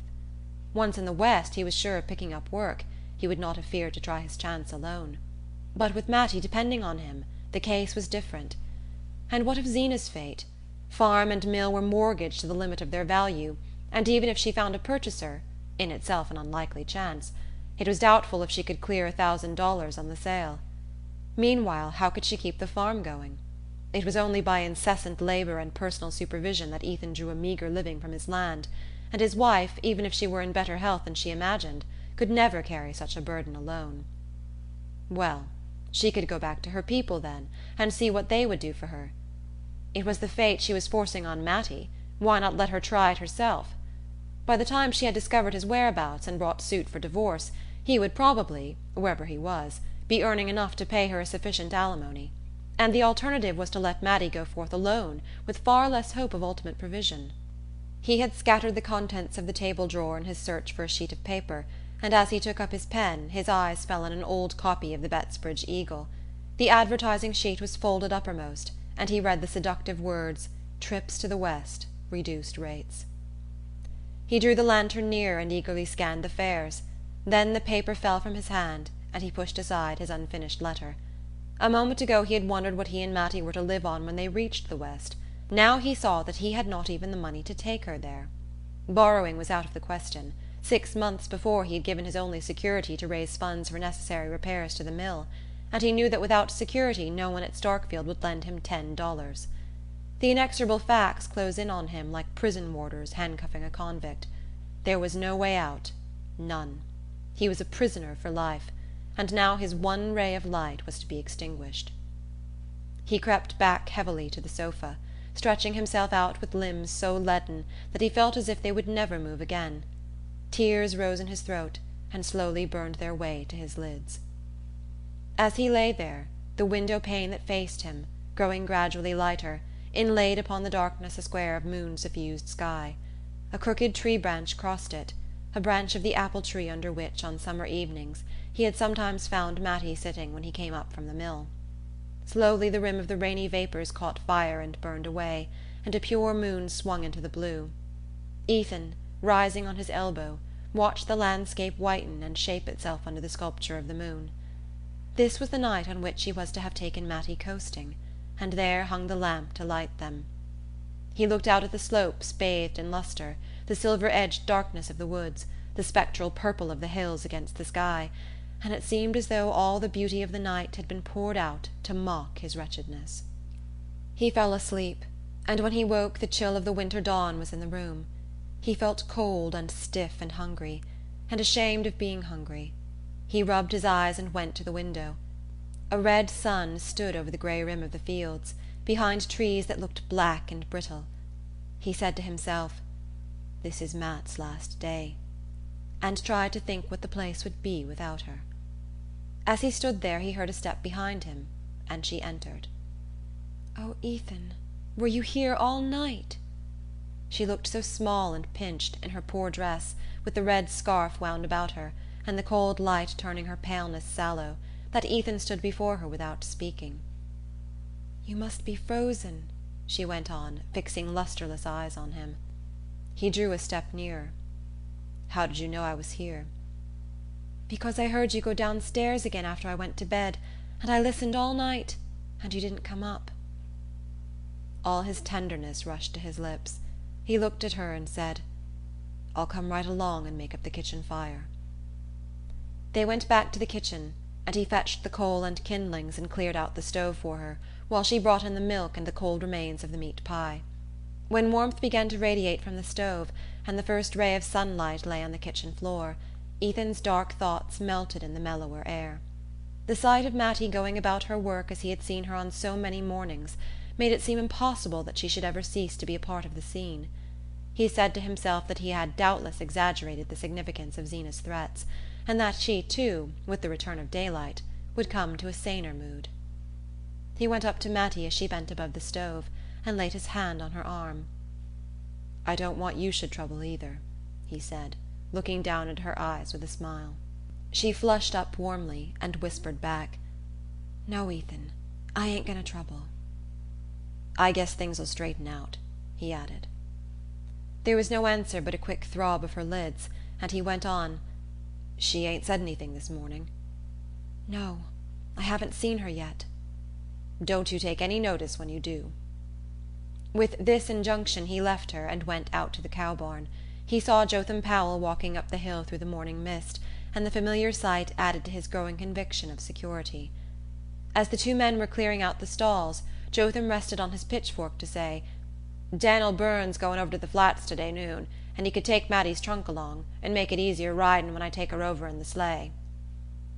Ethan looked at him blankly, and he continued, "Miss Frome said the new girl would be at the Flats at 5, and I was to take Mattie then, so's she could catch the 6 o'clock train for Stamford." Ethan felt the blood drumming in his temples. He had to wait a moment before he could find voice to say, "Oh, it ain't so sure about Mattie's going." "That so?" said Jotham indifferently, and they went on with their work. When they returned to the kitchen the two women were already at breakfast. Zeena had an air of unusual alertness and activity. She drank 2 cups of coffee and fed the cat with the scraps left in the pie dish. Then she rose from her seat, and walking over to the window snipped 2 or 3 yellow leaves from the geraniums. "Aunt Martha's ain't got a faded leaf on 'em, but they pine away when they ain't cared for," she said reflectively. Then she turned to Jotham and asked, "What time do you say Dan'l Byrne be along?" The hired man threw a hesitating glance at Ethan. "Round about noon," he said. Zeena turned to Mattie. "That trunk of yours is too heavy for the sleigh, and Dan'l Byrne will be round to take it over to the Flats," she said. "I'm much obliged to you, Zeena," said Mattie. "I'd like to go over things with you first," Zeena continued in an unperturbed voice. "I know there's a huckabuck towel missing, and I can't take out what you done with that match safe used to stand behind the stuffed owl in the parlour." She went out, followed by Mattie, and when the men were alone Jotham said to his employer, "I guess I better let Dan'l come around then." Ethan finished his usual morning tasks about the house and barn. Then he said to Jotham, "I'm going down to Starkfield. Tell them not to wait dinner." The passion of rebellion had broken out in him again. That which had seemed incredible in the sober light of day had really come to pass, and he was to assist as a helpless spectator at Mattie's banishment. His manhood was humbled by the part he was compelled to play, and by the thought of what Mattie must think of him. Confused impulses struggled in him as he strode along to the village. He had made up his mind to do something, but he did not know what it would be. The early mist had vanished and the fields lay like a silver shield under the sun. It was one of the days when the glitter of winter shines through a pale haze of spring. Every yard of the road was alive with Mattie's presence, and there was hardly a branch against the sky or a tangle of brambles on the bank in which some bright shred of memory was not caught. Once, in the stillness, the call of a bird in the mountain ash was so like her laughter that his heart tightened and then grew large, and all these things made him see that something must be done at once. Suddenly it occurred to him that Andrew Hale, who was a kind-hearted man, might be induced to reconsider his refusal and advance a small sum on the lumber if he were told that Zeena's ill health made it necessary to hire a servant. Hale, after all, knew enough of Ethan's situation to make it possible for the latter to renew his appeal without too much loss of pride, and moreover, how much did pride count in the ebullition of passions in his breast? The more he considered his plan, the more hopeful it seemed. If he could get Mrs. Hale's ear, he felt certain of success, and with $50 in his pocket, nothing could keep him from Mattie. His first object was to reach Starkfield before Hale had started for his work. He knew the carpenter had a job down the Corbury road and was likely to leave his house early. Ethan's long strides grew more rapid with the accelerated beat of his thoughts, and as he reached the foot of Schoolhouse Hill he caught sight of Hale's sleigh in the distance. He hurried forward to meet it, but as it drew near he saw that it was driven by the carpenter's youngest boy, and that the figure at his side, looking like a large upright cocoon in spectacles, was that of Mrs. Hale.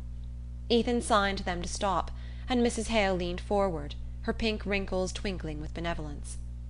"Mr. Hale? Why, yes, you'll find him down home now. He ain't going to his work this forenoon. He woke up with a touch of lumbago, and I just made him put on one of old Dr. Kidder's plasters and set right up into the fire." Beaming maternally on Ethan, she bent over to add, "I only just heard from Mr. Hale about Zeena's going over to Bettsbridge to see that new doctor. I'm real sorry she's feeling so bad again. I hope he thinks he can do something for her. I don't know anybody round here's had more sickness than Zeena. I always tell Mr. Hale I don't know what she'd 'a' done if she hadn't had you to look after her, and I used to say the same thing about your mother. You had an awful mean time, Ethan Frome." She gave him a last nod of sympathy while her son chirped to the horse, and Ethan, as she drove off, stood in the middle of the road and stared after the retreating sleigh. It was a long time since anyone had spoken to him as kindly as Mrs. Hale. Most people were either indifferent to his troubles, or disposed to think it natural that a young fellow of his age should have carried without repining the burden of 3 crippled lives. But Mrs. Hale had said, "You've had an awful mean time, Ethan Frome," and he felt less alone with his misery. If the Hales were sorry for him, they would surely respond to his appeal. He started down the road toward their house, but at the end of a few yards he pulled up sharply, the blood in his face. For the first time, in the light of the words he had just heard, he saw what he was about to do. He was planning to take advantage of the Hales' sympathy, to obtain money from them on false pretenses. That was a plain statement of the cloudy purpose which had driven him in headlong to Starkfield. With the sudden perception of the point to which his madness had carried him, the madness fell, and he saw his life before him as it was. He was a poor man, the husband of a sickly woman, whom his desertion would leave alone and destitute, and even if he had had the heart to desert her, he could have done so only by deceiving 2 kindly people who had pitied him. He turned and walked slowly back to the farm. End of Chapter 8. Chapter 9 of Ethan Frome. At the kitchen door Daniel Byrne sat in his sleigh behind a big-boned grey who pawed the snow and swung his long head restlessly from side to side. Ethan went into the kitchen and found his wife by the stove. Her head was wrapped in her shawl, and she was reading a book called Kidney Troubles and Their Cure, on which she had had to pay extra postage only a few days before. Zeena did not move or look up when he entered, and after a moment he asked, "Where's Mattie?" Without lifting her eyes from the page, she replied, "I presume she's getting down her trunk." The blood rushed to his face. "Getting down her trunk? Alone?" "Jotham Powell's down on the woodlot, and Dan'l Byrne says he darsn't leave that horse," she returned. Her husband, without stopping to hear the end of the phrase, had left the kitchen and sprung up the stairs. The door of Mattie's room was shut, and he wavered a moment on the landing. "Matt," he said in a low voice, but there was no answer, and he put his hand on the doorknob. He had never been in her room except once, in the early summer, when he had gone there to plaster up a leak in the eaves, but he remembered exactly how everything had looked: the red and white quilt on her narrow bed, the pretty pincushion on the chest of drawers, and over it the enlarged photograph of her mother, in an oxidized frame, with a bunch of dried grasses at the back. Now these and all other tokens of her presence had vanished, and the room looked as bare and comfortless as when Zeena had showed her into it on the day of her arrival. In the middle of the floor stood her trunk, and on the trunk she sat in her Sunday dress, her back turned to the door and her face in her hands. She had not heard Ethan's call because she was sobbing, and she did not hear his step till he stood close behind her and laid his hands on her shoulders. "Matt, oh, don't! Oh, Matt!" She started up, lifting her wet face to his. "Ethan, I thought I wasn't ever going to see you again." He took her in his arms, pressing her close, and with a trembling hand smoothed away the hair from her forehead. "Not see me again? What do you mean?" She sobbed out, "Jotham said you told him we wasn't to wait dinner for you, and I thought—" "You thought I meant to cut it," he finished for her grimly. She clung to him without answering, and he laid his lips on her hair, which was soft yet springy, like certain mosses on warm slopes, and had the faint woody fragrance of fresh sawdust in the sun. Through the door they heard Zeena's voice calling out from below, "Dan'l Byrne says you better hurry up if you want him to take that trunk." They drew apart with stricken faces. Words of resistance rushed to Ethan's lips and died there. Mattie found her handkerchief and dried her eyes. Then, bending down, she took hold of a handle of the trunk. Ethan put her aside. "You let go, Matt," he ordered her. She answered, "It takes two to coax it round the corner," and submitting to this argument he grasped the other handle, and together they manoeuvred the heavy trunk out to the landing. "Now let go," he repeated. Then he shouldered the trunk and carried it down the stairs and across the passage to the kitchen. Zeena, who had gone back to her seat by the stove, did not lift her head from her book as he passed. Mattie followed him out of the door and helped him to lift the trunk into the back of the sleigh. When it was in place they stood side by side on the doorstep, watching Daniel Byrne plunge off behind his fidgety horse. It seemed to Ethan that his heart was bound with cords which an unseen hand was tightening with every tick of the clock. Twice he opened his lips to speak to Mattie, and found no breath. At length, as she turned to re-enter the house, he laid a detaining hand on her. "I'm going to drive you over, Matt," he whispered. She murmured back, "I think Zeena wants I should go with Jotham." "I'm going to drive you over," he repeated, and she went into the kitchen without answering. At dinner Ethan could not eat. If he lifted his eyes they rested on Zeena's pinched face, and the corners of her straight lips seemed to quiver away into a smile. She ate well, declaring that the mild weather made her feel better, and pressed a second helping of beans on Jotham Powell, whose wants she generally ignored. Mattie, when the meal was over, went about her usual task of clearing the table and washing up the dishes. Zeena, after feeding the cat, had returned to her rocking-chair by the stove, and Jotham Powell, who always lingered last, reluctantly pushed back his chair and moved toward the door. On the threshold he turned back to say to Ethan, "What time'll I come round for Mattie?" Ethan was standing near the window, mechanically filling his pipe while he watched Mattie move to and fro. He answered, "You needn't come round. I'm going to drive her over myself." He saw the rise of the colour in Mattie's averted cheek, and the quick lifting of Zeena's head. "I want you should stay here this afternoon, Ethan," his wife said. "Jotham can drive Mattie over." Mattie flung an imploring glance at him, but he repeated curtly, "I'm going to drive her over myself." Zeena continued in the same even tone. "I wanted you should stay and fix up that stove in Mattie's room afore the girl gets here. It ain't been drawing right for nigh on a month now." Ethan's voice rose indignantly. "If it was good enough for Mattie, I guess it's good enough for a hired girl." "That girl that's coming told me she was used to a house where they had a furnace," Zeena persisted with the same monotonous mildness. "She'd better ha' stayed there, then," he flung back at her. And turning to Mattie, he added in a hard voice, "You be ready by 3, Matt. I've got business at Corbury."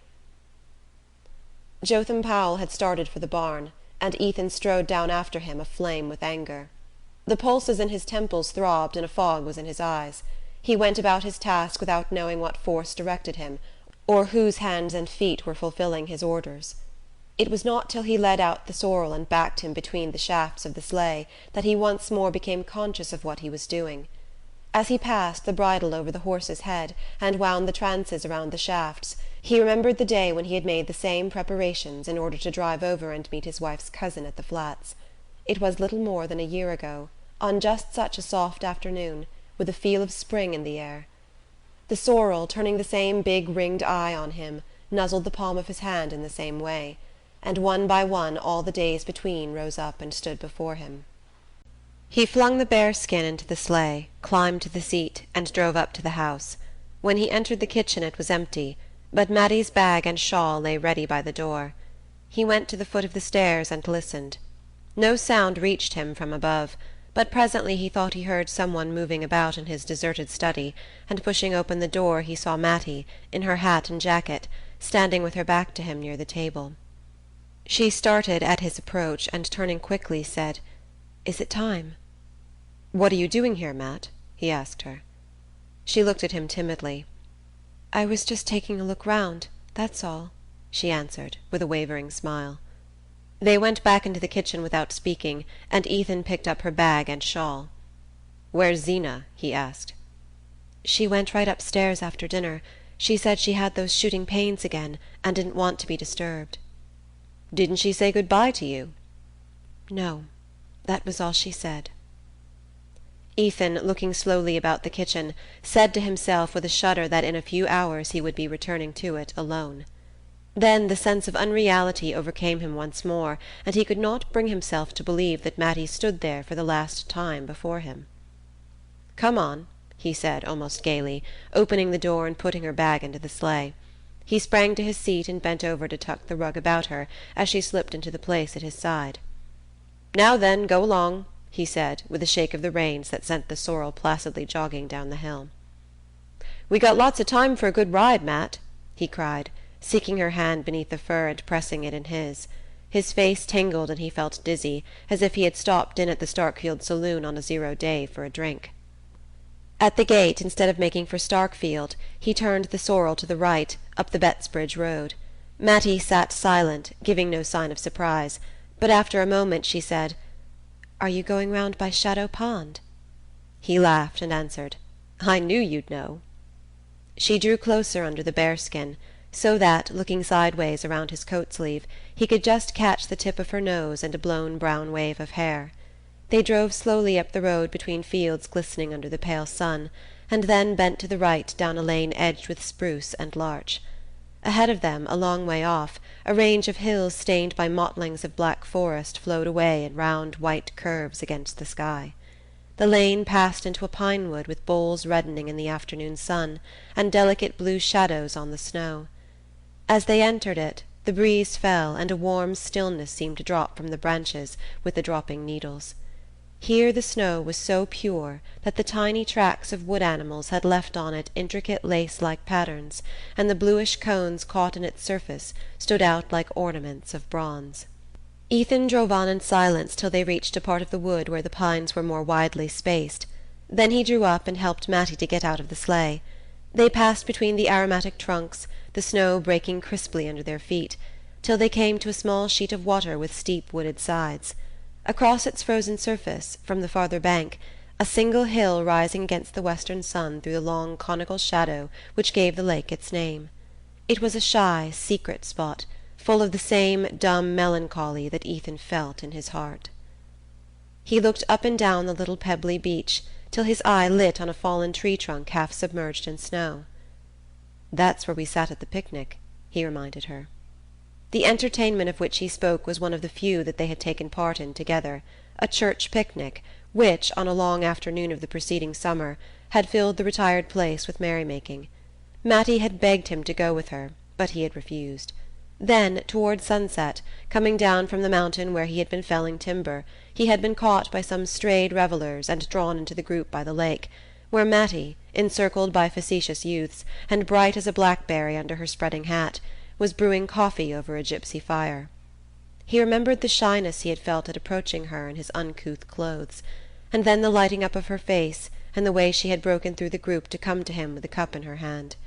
They had sat for a few minutes on the fallen log by the pond, and she had missed her gold locket and set the young men searching for it, and it was Ethan who had spied it in the moss. That was all, but all their intercourse had been made up of just such inarticulate flashes, when they seemed to come suddenly upon happiness, as if they had surprised a butterfly in the winter woods. "It was right there I found your locket," he said, pushing his foot into a dense tuft of blueberry bushes. "I never saw anybody with such sharp eyes," she answered.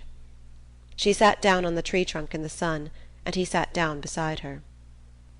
"You were as pretty as a picture in that pink hat," he said. She laughed with pleasure. "Oh, I guess it was the hat," she rejoined. They had never before avowed their inclinations so openly, and Ethan, for a moment, had the illusion that he was a free man, wooing the girl he meant to marry. He looked at her hair and longed to touch it again, and to tell her that it smelt of the woods, but he had never learned to say such things.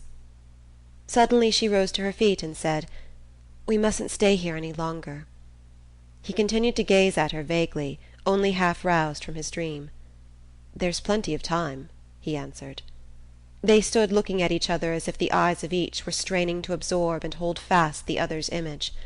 There were things he had to say to her before they parted, but he could not say them in that place of summer memories, and he turned and followed her in silence to the sleigh. As they drove away the sun sank behind the hill and the pine boles turned from red to grey. By a devious track between the fields they wound back to the Starkfield road. Under the open sky the light was still clear, with a reflection of cold red on the eastern hills. The clumps of trees in the snow seemed to draw together in ruffled lumps, like birds with their heads under their wings, and the sky, as it paled, rose higher, leaving the earth more alone. As they turned into the Starkfield road, Ethan said, "Matt, what do you mean to do?" She did not answer at once, but at length she said, "I'll try to get a place in a store." "You know you can't do it. The bad air and standing all day nearly killed you before." "I'm a lot stronger than I was before I came to Starkfield." "And now you're going to throw away all the good it's done you." There seemed to be no answer to this, and again they drove on for a while without speaking. With every yard of the way some spot where they had stood and laughed together or been silent clutched at Ethan and dragged him back. "Isn't there any of your father's folks could help you?" "There isn't any of 'em I'd ask." He lowered his voice to say, "You know there's nothing I wouldn't do for you if I could." "I know there isn't." "But I can't." She was silent, but he felt a slight tremor in the shoulder against his. "Oh, Matt," he broke out, "if I could 'a' gone with you now I'd 'a' done it." She turned to him, pulling a scrap of paper from her breast. "Ethan, I found this," she stammered. Even in the failing light he saw it was the letter to his wife that he had begun the night before and forgotten to destroy. Through his astonishment there ran a fierce thrill of joy. "Matt," he cried, "if I could 'a' done it, would you?" "Oh, Ethan, Ethan, what's the use?" With a sudden movement she tore the letter in shreds and sent them fluttering off into the snow. "Tell me, Matt, tell me," he adjured her. She was silent for a moment. Then she said, in such a low tone that he had to stoop his head to hear her, "I used to think of it sometimes, summer nights, when the moon was so bright I couldn't sleep." His heart reeled with the sweetness of it. "As long ago as that?" She answered as if the date had been long fixed for her. "The first time was at Shadow Pond." Was that why you gave me my coffee before the others?" "I don't know. Did I? I was dreadfully put out when you wouldn't go to the picnic with me, and then, when I saw you coming down the road, I thought maybe you'd gone home that way a purpose, and that made me glad." They were silent again. They had reached the point where the road dipped to the hollow by Ethan's mill, and as they descended the darkness descended with them, dropping down like a black veil from the heavy hemlock boughs. "I'm tied hand and foot, Matt. There isn't a thing I can do," he began again. "You must write to me sometimes, Ethan." "Oh, what good'll writing do? I want to put out my hand and touch you. I want to do for you and care for you. I want to be there when you're sick and when you're lonesome." "You mustn't think but what I'll do all right." "You won't need me, you mean? I suppose you'll marry." "Oh, Ethan!" she cried. "I don't know how it is you make me feel, Matt. I'd almost rather have you dead than that." "Oh, I wish I was! I wish I was!" she sobbed. The sound of her weeping shook him out of his dark anger, and he felt ashamed. "Don't let's talk that way," he whispered. "Why shouldn't we, when it's true? I've been wishing it every minute of the day." "Matt, you be quiet. Don't you say it." "There's never anybody been good to me but you." "Don't say that either, when I can't lift a hand for you." "Yes, but it's true just the same." They had reached the top of Schoolhouse Hill, and Starkfield lay below them in the twilight. A cutter, mounting the road from the village, passed them by in a joyous flutter of bells, and they straightened themselves and looked ahead with rigid faces. Along the main street lights had begun to shine from the house fronts, and stray figures were turning in here and there at the gates. Ethan, with a touch of his whip, roused the sorrel to a languid trot. As they drew near the end of the village, the cries of children reached them, and they saw a knot of boys, with sleds behind them, scattering across the open space before the church. "I guess this'll be their last coast for a day or two," Ethan said, looking up at the mild sky. Mattie was silent, and he added, "We were to have gone down last night." Still she did not speak, and, prompted by an obscure desire to help himself and her through their miserable last hour, he went on discursively, "Ain't it funny we haven't been down together but just that once last winter?" She answered, "It wasn't often I got down to the village." "That's so," he said.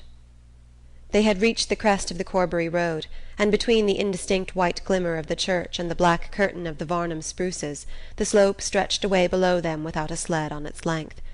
Some erratic impulse prompted Ethan to say, "How'd you like me to take you down now?" She forced a laugh. "Why, there isn't time." "There's all the time we want. Come along." His one desire now was to postpone the moment of turning the sorrel toward the flats. "But the girl," she faltered. "The girl'll be waiting at the station." "Well, let her wait. You'd have to if she didn't. Come." The note of authority in his voice seemed to subdue her, and when he had jumped from the sleigh she let him help her out, saying only with a vague feint of reluctance, "But there isn't a sled round anywheres." "Yes, there is. Right over there under the spruces." He threw the bearskin over the sorrel, who stood passively by the roadside, hanging a meditative head. Then he caught Mattie's hand and drew her after him toward the sled. She seated herself obediently, and he took his place behind her, so close that her hair brushed his face. "All right, Matt," he called out, as if the width of the road had been between them. She turned her head to say, "It's dreadfully dark.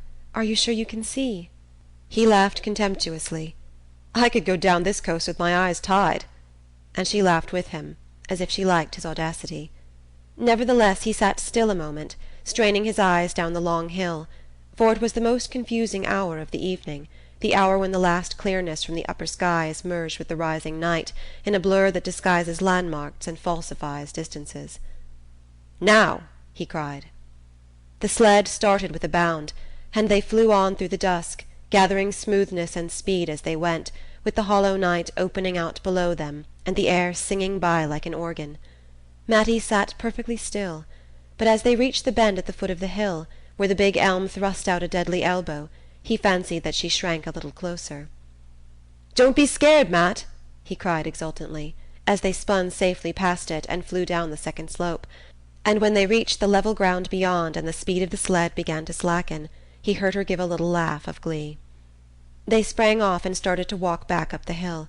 Ethan dragged the sled with one hand and passed the other through Mattie's arm. "Were you scared I'd run you into the elm?" he asked with a boyish laugh. "I told you I was never scared with you," she answered. The strange exaltation of his mood had brought on one of his rare fits of boastfulness. "It is a tricky place, though. The least swerve and we'd never ha' come up again. But I can measure distances to a hair's breadth. Always could."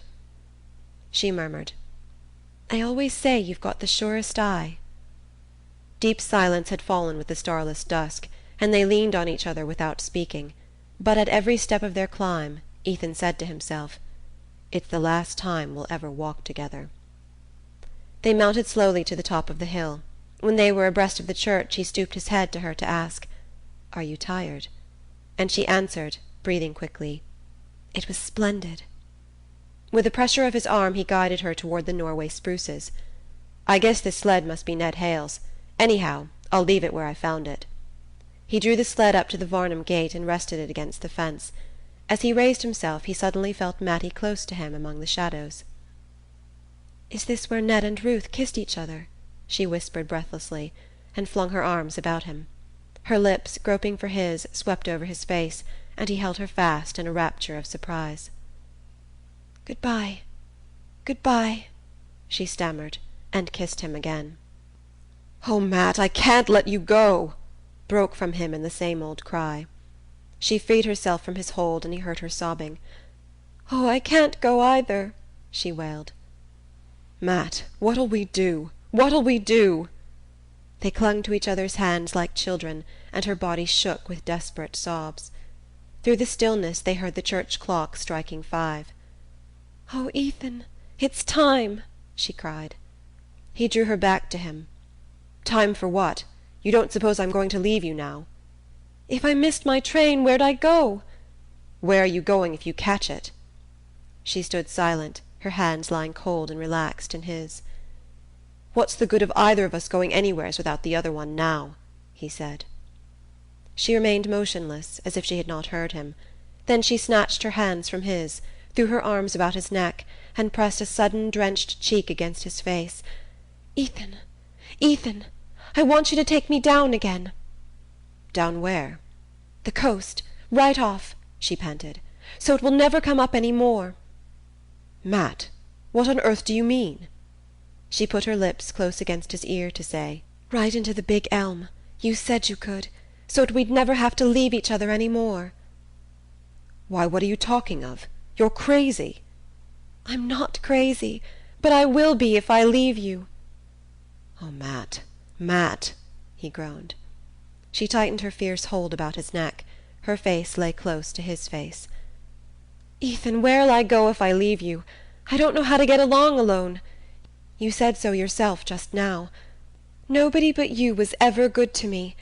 And there'll be that strange girl in the house, and she'll sleep in my bed, where I used to lay nights and listen to hear you come up the stairs." The words were like fragments torn from his heart. With them came the hated vision of the house he was going back to, of the stairs he would have to go up every night, of the woman who would wait for him there. And the sweetness of Mattie's avowal, the wild wonder of knowing at last that all that had happened to him had happened to her too, made the other vision more abhorrent, the other life more intolerable to return to. Her pleadings still came to him between short sobs, but he no longer heard what she was saying. Her hat had slipped back, and he was stroking her hair. He wanted to get the feeling of it into his hand, so that it would sleep there like a seed in winter. Once he found her mouth again, and they seemed to be by the pond together in the burning August sun. But his cheek touched hers, and it was cold and full of weeping, and he saw the road to the flats under the night, and heard the whistle of the train up the line. The spruces swathed them in blackness and silence. They might have been in their coffins underground. He said to himself, "Perhaps it'll feel like this. And then again, after this, I shan't feel anything." Suddenly he heard the old sorrel whinny across the road, and thought, "He's wondering why he doesn't get his supper." "Come," Mattie whispered, tugging at his hand. Her sombre violence constrained him. She seemed the embodied instrument of fate. He pulled the sled out, blinking like a night bird as he passed from the shade of the spruces into the transparent dusk of the open. The slope below them was deserted. All Starkfield was at supper, and not a figure crossed the open space before the church. The sky, swollen with the clouds that announce a thaw, hung as low as before a summer storm. He strained his eyes through the dimness, and they seemed less keen, less capable than usual. He took his seat on the sled, and Mattie instantly placed herself in front of him. Her hat had fallen into the snow, and his lips were in her hair. He stretched out his legs, drove his heels into the road to keep the sled from slipping forward, and bent her head back between his hands. Then suddenly he sprang up again. "Get up," he ordered her. It was the tone she always heeded, but she cowered down in her seat, repeating vehemently, "No, no, no!" "Get up." "Why?" "I want to sit in front." "No, no! How can you steer in front?" "I don't have to. We'll follow the track." They spoke in smothered whispers, as though the night were listening. "Get up! Get up!" he urged her, but she kept on repeating, "Why do you want to sit in front?" Because I want to feel you holding me," he stammered, and dragged her to her feet. The answer seemed to satisfy her, or else she yielded to the power of his voice. He bent down, feeling in the obscurity for the glassy slide worn by preceding coasters, and placed the runners carefully between its edges. She waited while he seated himself with crossed legs in the front of the sled. Then she crouched quickly down at his back and clasped her arms about him. Her breath in his neck set him shuddering again, and he almost sprang from his seat. But in a flash he remembered the alternative. She was right. This was better than parting. He leaned back and drew her mouth to his. Just as they started he heard the sorrels whinny again, and the familiar wistful call, and all the confused images it brought with it went with him down the first reach of the road. Halfway down there was a sudden drop, then a rise, and after that another long delirious descent. As they took wing for this it seemed to him that they were flying indeed, flying far up into the cloudy night, with Starkfield immeasurably below them, falling away like a speck in space. Then the big elm shot up ahead, lying in wait for them at the bend of the road, and he said between his teeth, "We can fetch it. I know we can fetch it." As they flew toward the tree Mattie pressed her arms tighter, and her blood seemed to be in his veins. Once or twice the sled swerved a little under them. He slanted his body to keep it headed for the elm, repeating to himself again and again, "I know we can fetch it." And little phrases she had spoken ran through his head and danced before him on the air. The big tree loomed bigger and closer, and as they bore down on it he thought, "It's waiting for us. It seems to know." But suddenly his wife's face, with twisted monstrous lineaments, thrust itself between him and his goal, and he made an instinctive movement to brush it aside. The sled swerved in response, but he righted it again, kept it straight, and drove down on the black projecting mass. There was a last instant when the air shot past him like millions of fiery wires, and then the elm. The sky was still thick, but looking straight up he saw a single star, and tried vaguely to reckon whether it were Sirius or... The effort tired him too much, and he closed his heavy lids and thought that he would sleep. The stillness was so profound that he heard a little animal twittering somewhere near-by under the snow. It made a small frightened cheep like a field mouse, and he wondered languidly if it were hurt. Then he understood that it must be in pain, pain so excruciating that he seemed, mysteriously, to feel it shooting through his own body. He tried in vain to roll over in the direction of the sound, and stretched his left arm out across the snow. And now it was as though he felt rather than heard the twittering. It seemed to be under his palm, which rested on something soft and springy.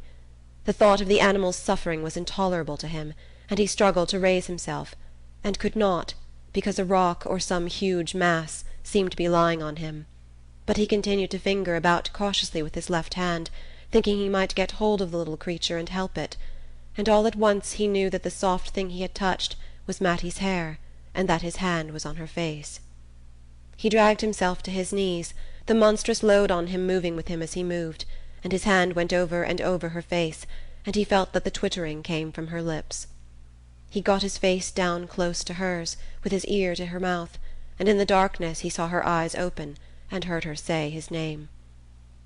"Oh, Matt, I thought we'd fetched it," he moaned. And far off, up the hill, he heard the sorrel whinny, and thought, I ought to be getting him his feed.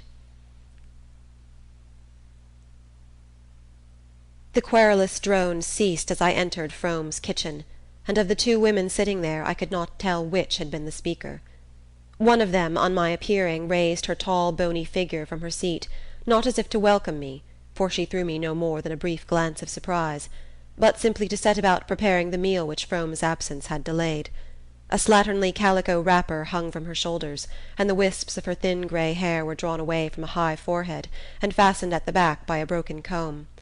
She had pale, opaque eyes which revealed nothing and reflected nothing, and her narrow lips were of the same sallow colour as her face. The other woman was much smaller and slighter. She sat huddled in an armchair near the stove, and when I came in she turned her head quickly toward me, without the least corresponding movement of her body. Her hair was as grey as her companion's, her face as bloodless and shrivelled, but amber-tinted, with swarthy shadows sharpening the nose and hollowing the temples. Under her shapeless dress her body kept its limp immobility, and her dark eyes had the bright witch-like stare that disease of the spine sometimes gives. Even for that part of the country the kitchen was a poor-looking place. With the exception of the dark-eyed woman's chair, which looked like a soiled relic of luxury bought at a country auction, the furniture was of the roughest kind. 3 coarse china plates and a broken-nosed milk-jug had been set on a greasy table scored with knife-cuts, and a couple of straw-bottomed chairs and a kitchen dresser of unpainted pine stood meagrely against the plaster walls.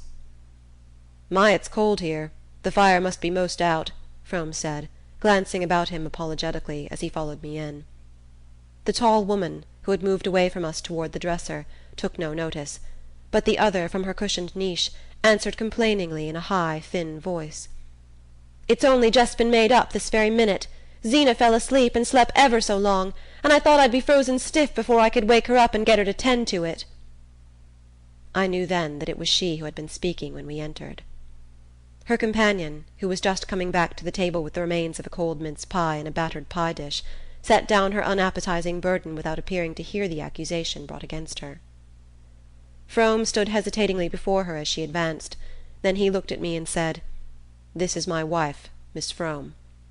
After another interval he added, turning toward the figure in the armchair, "And this is Miss Mattie Silver." Mrs. Hale, tender soul, had pictured me as lost in the flats and buried under a snowdrift, and so lively was her satisfaction on seeing me safely restored to her the next morning that I felt my peril had caused me to advance several degrees in her favour. Great was her amazement, and that of old Mrs. Varnum, on learning that Ethan Frome's old horse had carried me to and from Corbury Junction through the worst blizzard of the winter. Greater still their surprise when they heard that his master had taken me in for the night. Beneath their wondering exclamations I felt a secret curiosity to know what impressions I had received from my night in the Frome household, and divined that the best way of breaking down their reserve was to let them try to penetrate mine. I therefore confined myself to saying, in a matter-of-fact tone, that I had been received with great kindness, and that Frome had made a bed for me in a room on the ground floor, which seemed in happier days to have been fitted up as a kind of writing-room or study. "Well," Mrs. Hale mused, "in such a storm I suppose he felt he couldn't do less than take you in, but I guess it went hard with Ethan. I don't believe but what you're the only stranger has set foot in that house for over 20 years. He's that proud he don't even like his old friends to go there, and I don't know as any do, any more, except myself and the doctor." "You still go there, Mrs. Hale?" I ventured. "I used to go a good deal after the accident, when I was first married, but after a while I got to think it made him feel worse to see us, and then one thing and another came, and my own troubles. But I generally make out to drive over there round about New Year's, and once in the summer. Only I try always to pick a day when Ethan's off somewheres. It's bad enough to see the two women sitting there, but his face, when he looks round that bare place, just kills me. You see, I can look back and call it up in his mother's day, before their troubles." Old Mrs. Varnum by this time had gone up to bed, and her daughter and I were sitting alone after supper in the austere seclusion of the horsehair parlour.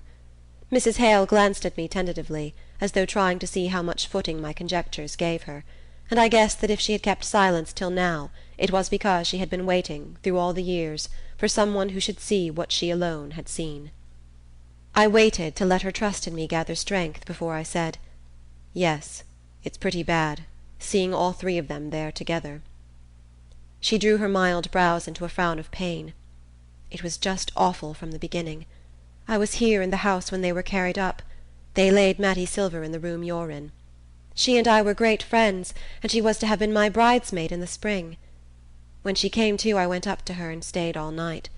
They gave her things to quiet her, and she didn't know much till toward morning, and then all of a sudden she woke up just like herself, and looked straight at me out of her big eyes and said— Oh, I don't know why I'm telling you all this. Mrs. Hale broke off, crying.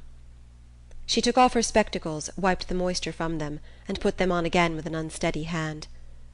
It got about the next day, she went on, that Zeena Frome had sent Mattie off in a hurry because she had a hired girl coming, and the folks here could never rightly tell what she and Ethan were doing that night coasting, when they'd ought to have been on their way to the Flats to catch the train. I never knew myself what Zeena thought. I don't to this day. Nobody knows Zeena's thoughts.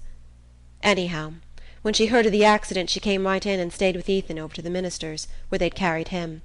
And as soon as the doctor said that Mattie could be moved, Zeena sent for her and took her back to the farm. And there she's been ever since. Mrs. Hale answered simply, There was nowhere else for her to go, and my heart tightened at the thought of the hard compulsions of the poor. Yes, there she's been, Mrs. Hale continued, and Zeena's done for her, and done for Ethan as good as she could. It was a miracle, considering how sick she was, but she seemed to be raised right up just when the call came to her. Not as she's ever given up doctoring, and she's had sick spells right along, but she's had the strength given to her to care for those two for over 20 years, and before the accident came she thought she couldn't even care for herself. Mrs. Hale paused a moment, and I remained silent, plunged in the vision of what her words evoked. It's horrible for them all, I murmured. Yes, it's pretty bad. And they ain't any of 'em easy people either. Mattie was, before the accident. I never knew a sweeter nature. But she's suffered too much. That's what I always say when folks tell me how she's soured. And Zeena, she was always cranky. Not but what she bears with Mattie wonderful, I've seen that myself. But sometimes the two of them get going at each other, and then Ethan's face'd break your heart. When I see that, I think it's him that suffers most. Anyhow, it ain't Zeena because she ain't got the time. It's a pity, though, Mrs. Hale ended, sighing, that they're all shut up there in that one kitchen. In the summer-time, on pleasant days, they move Mattie into the parlour, or out in the dooryard, and that makes it easier. But winters there's the fires to be thought of, and there ain't a dime to spare up at the Fromes'. Mrs. Hale drew a deep breath, as though her memory were eased of its long burden, and she had no more to say, but suddenly an impulse of complete avowal seized her. She took off her spectacles again, leaned toward me across the beadwork table-cover, and went on with lowered voice. There was one day, about a week after the accident, when they all thought Mattie couldn't live. Well, I say it's a pity she did. I said it right out to our minister once, and he was shocked at me. Only he wasn't with me that morning when she first came to. And I say, if she'd had died, Ethan might 'a' lived. And the way they are now, I don't see's there's much difference between the Fromes up at the farm and the Fromes down in the graveyard, 'cept that down there they're all quiet, and the women have got to hold their tongues. End of Ethan Frome by Edith Wharton. Read by Elizabeth Klett.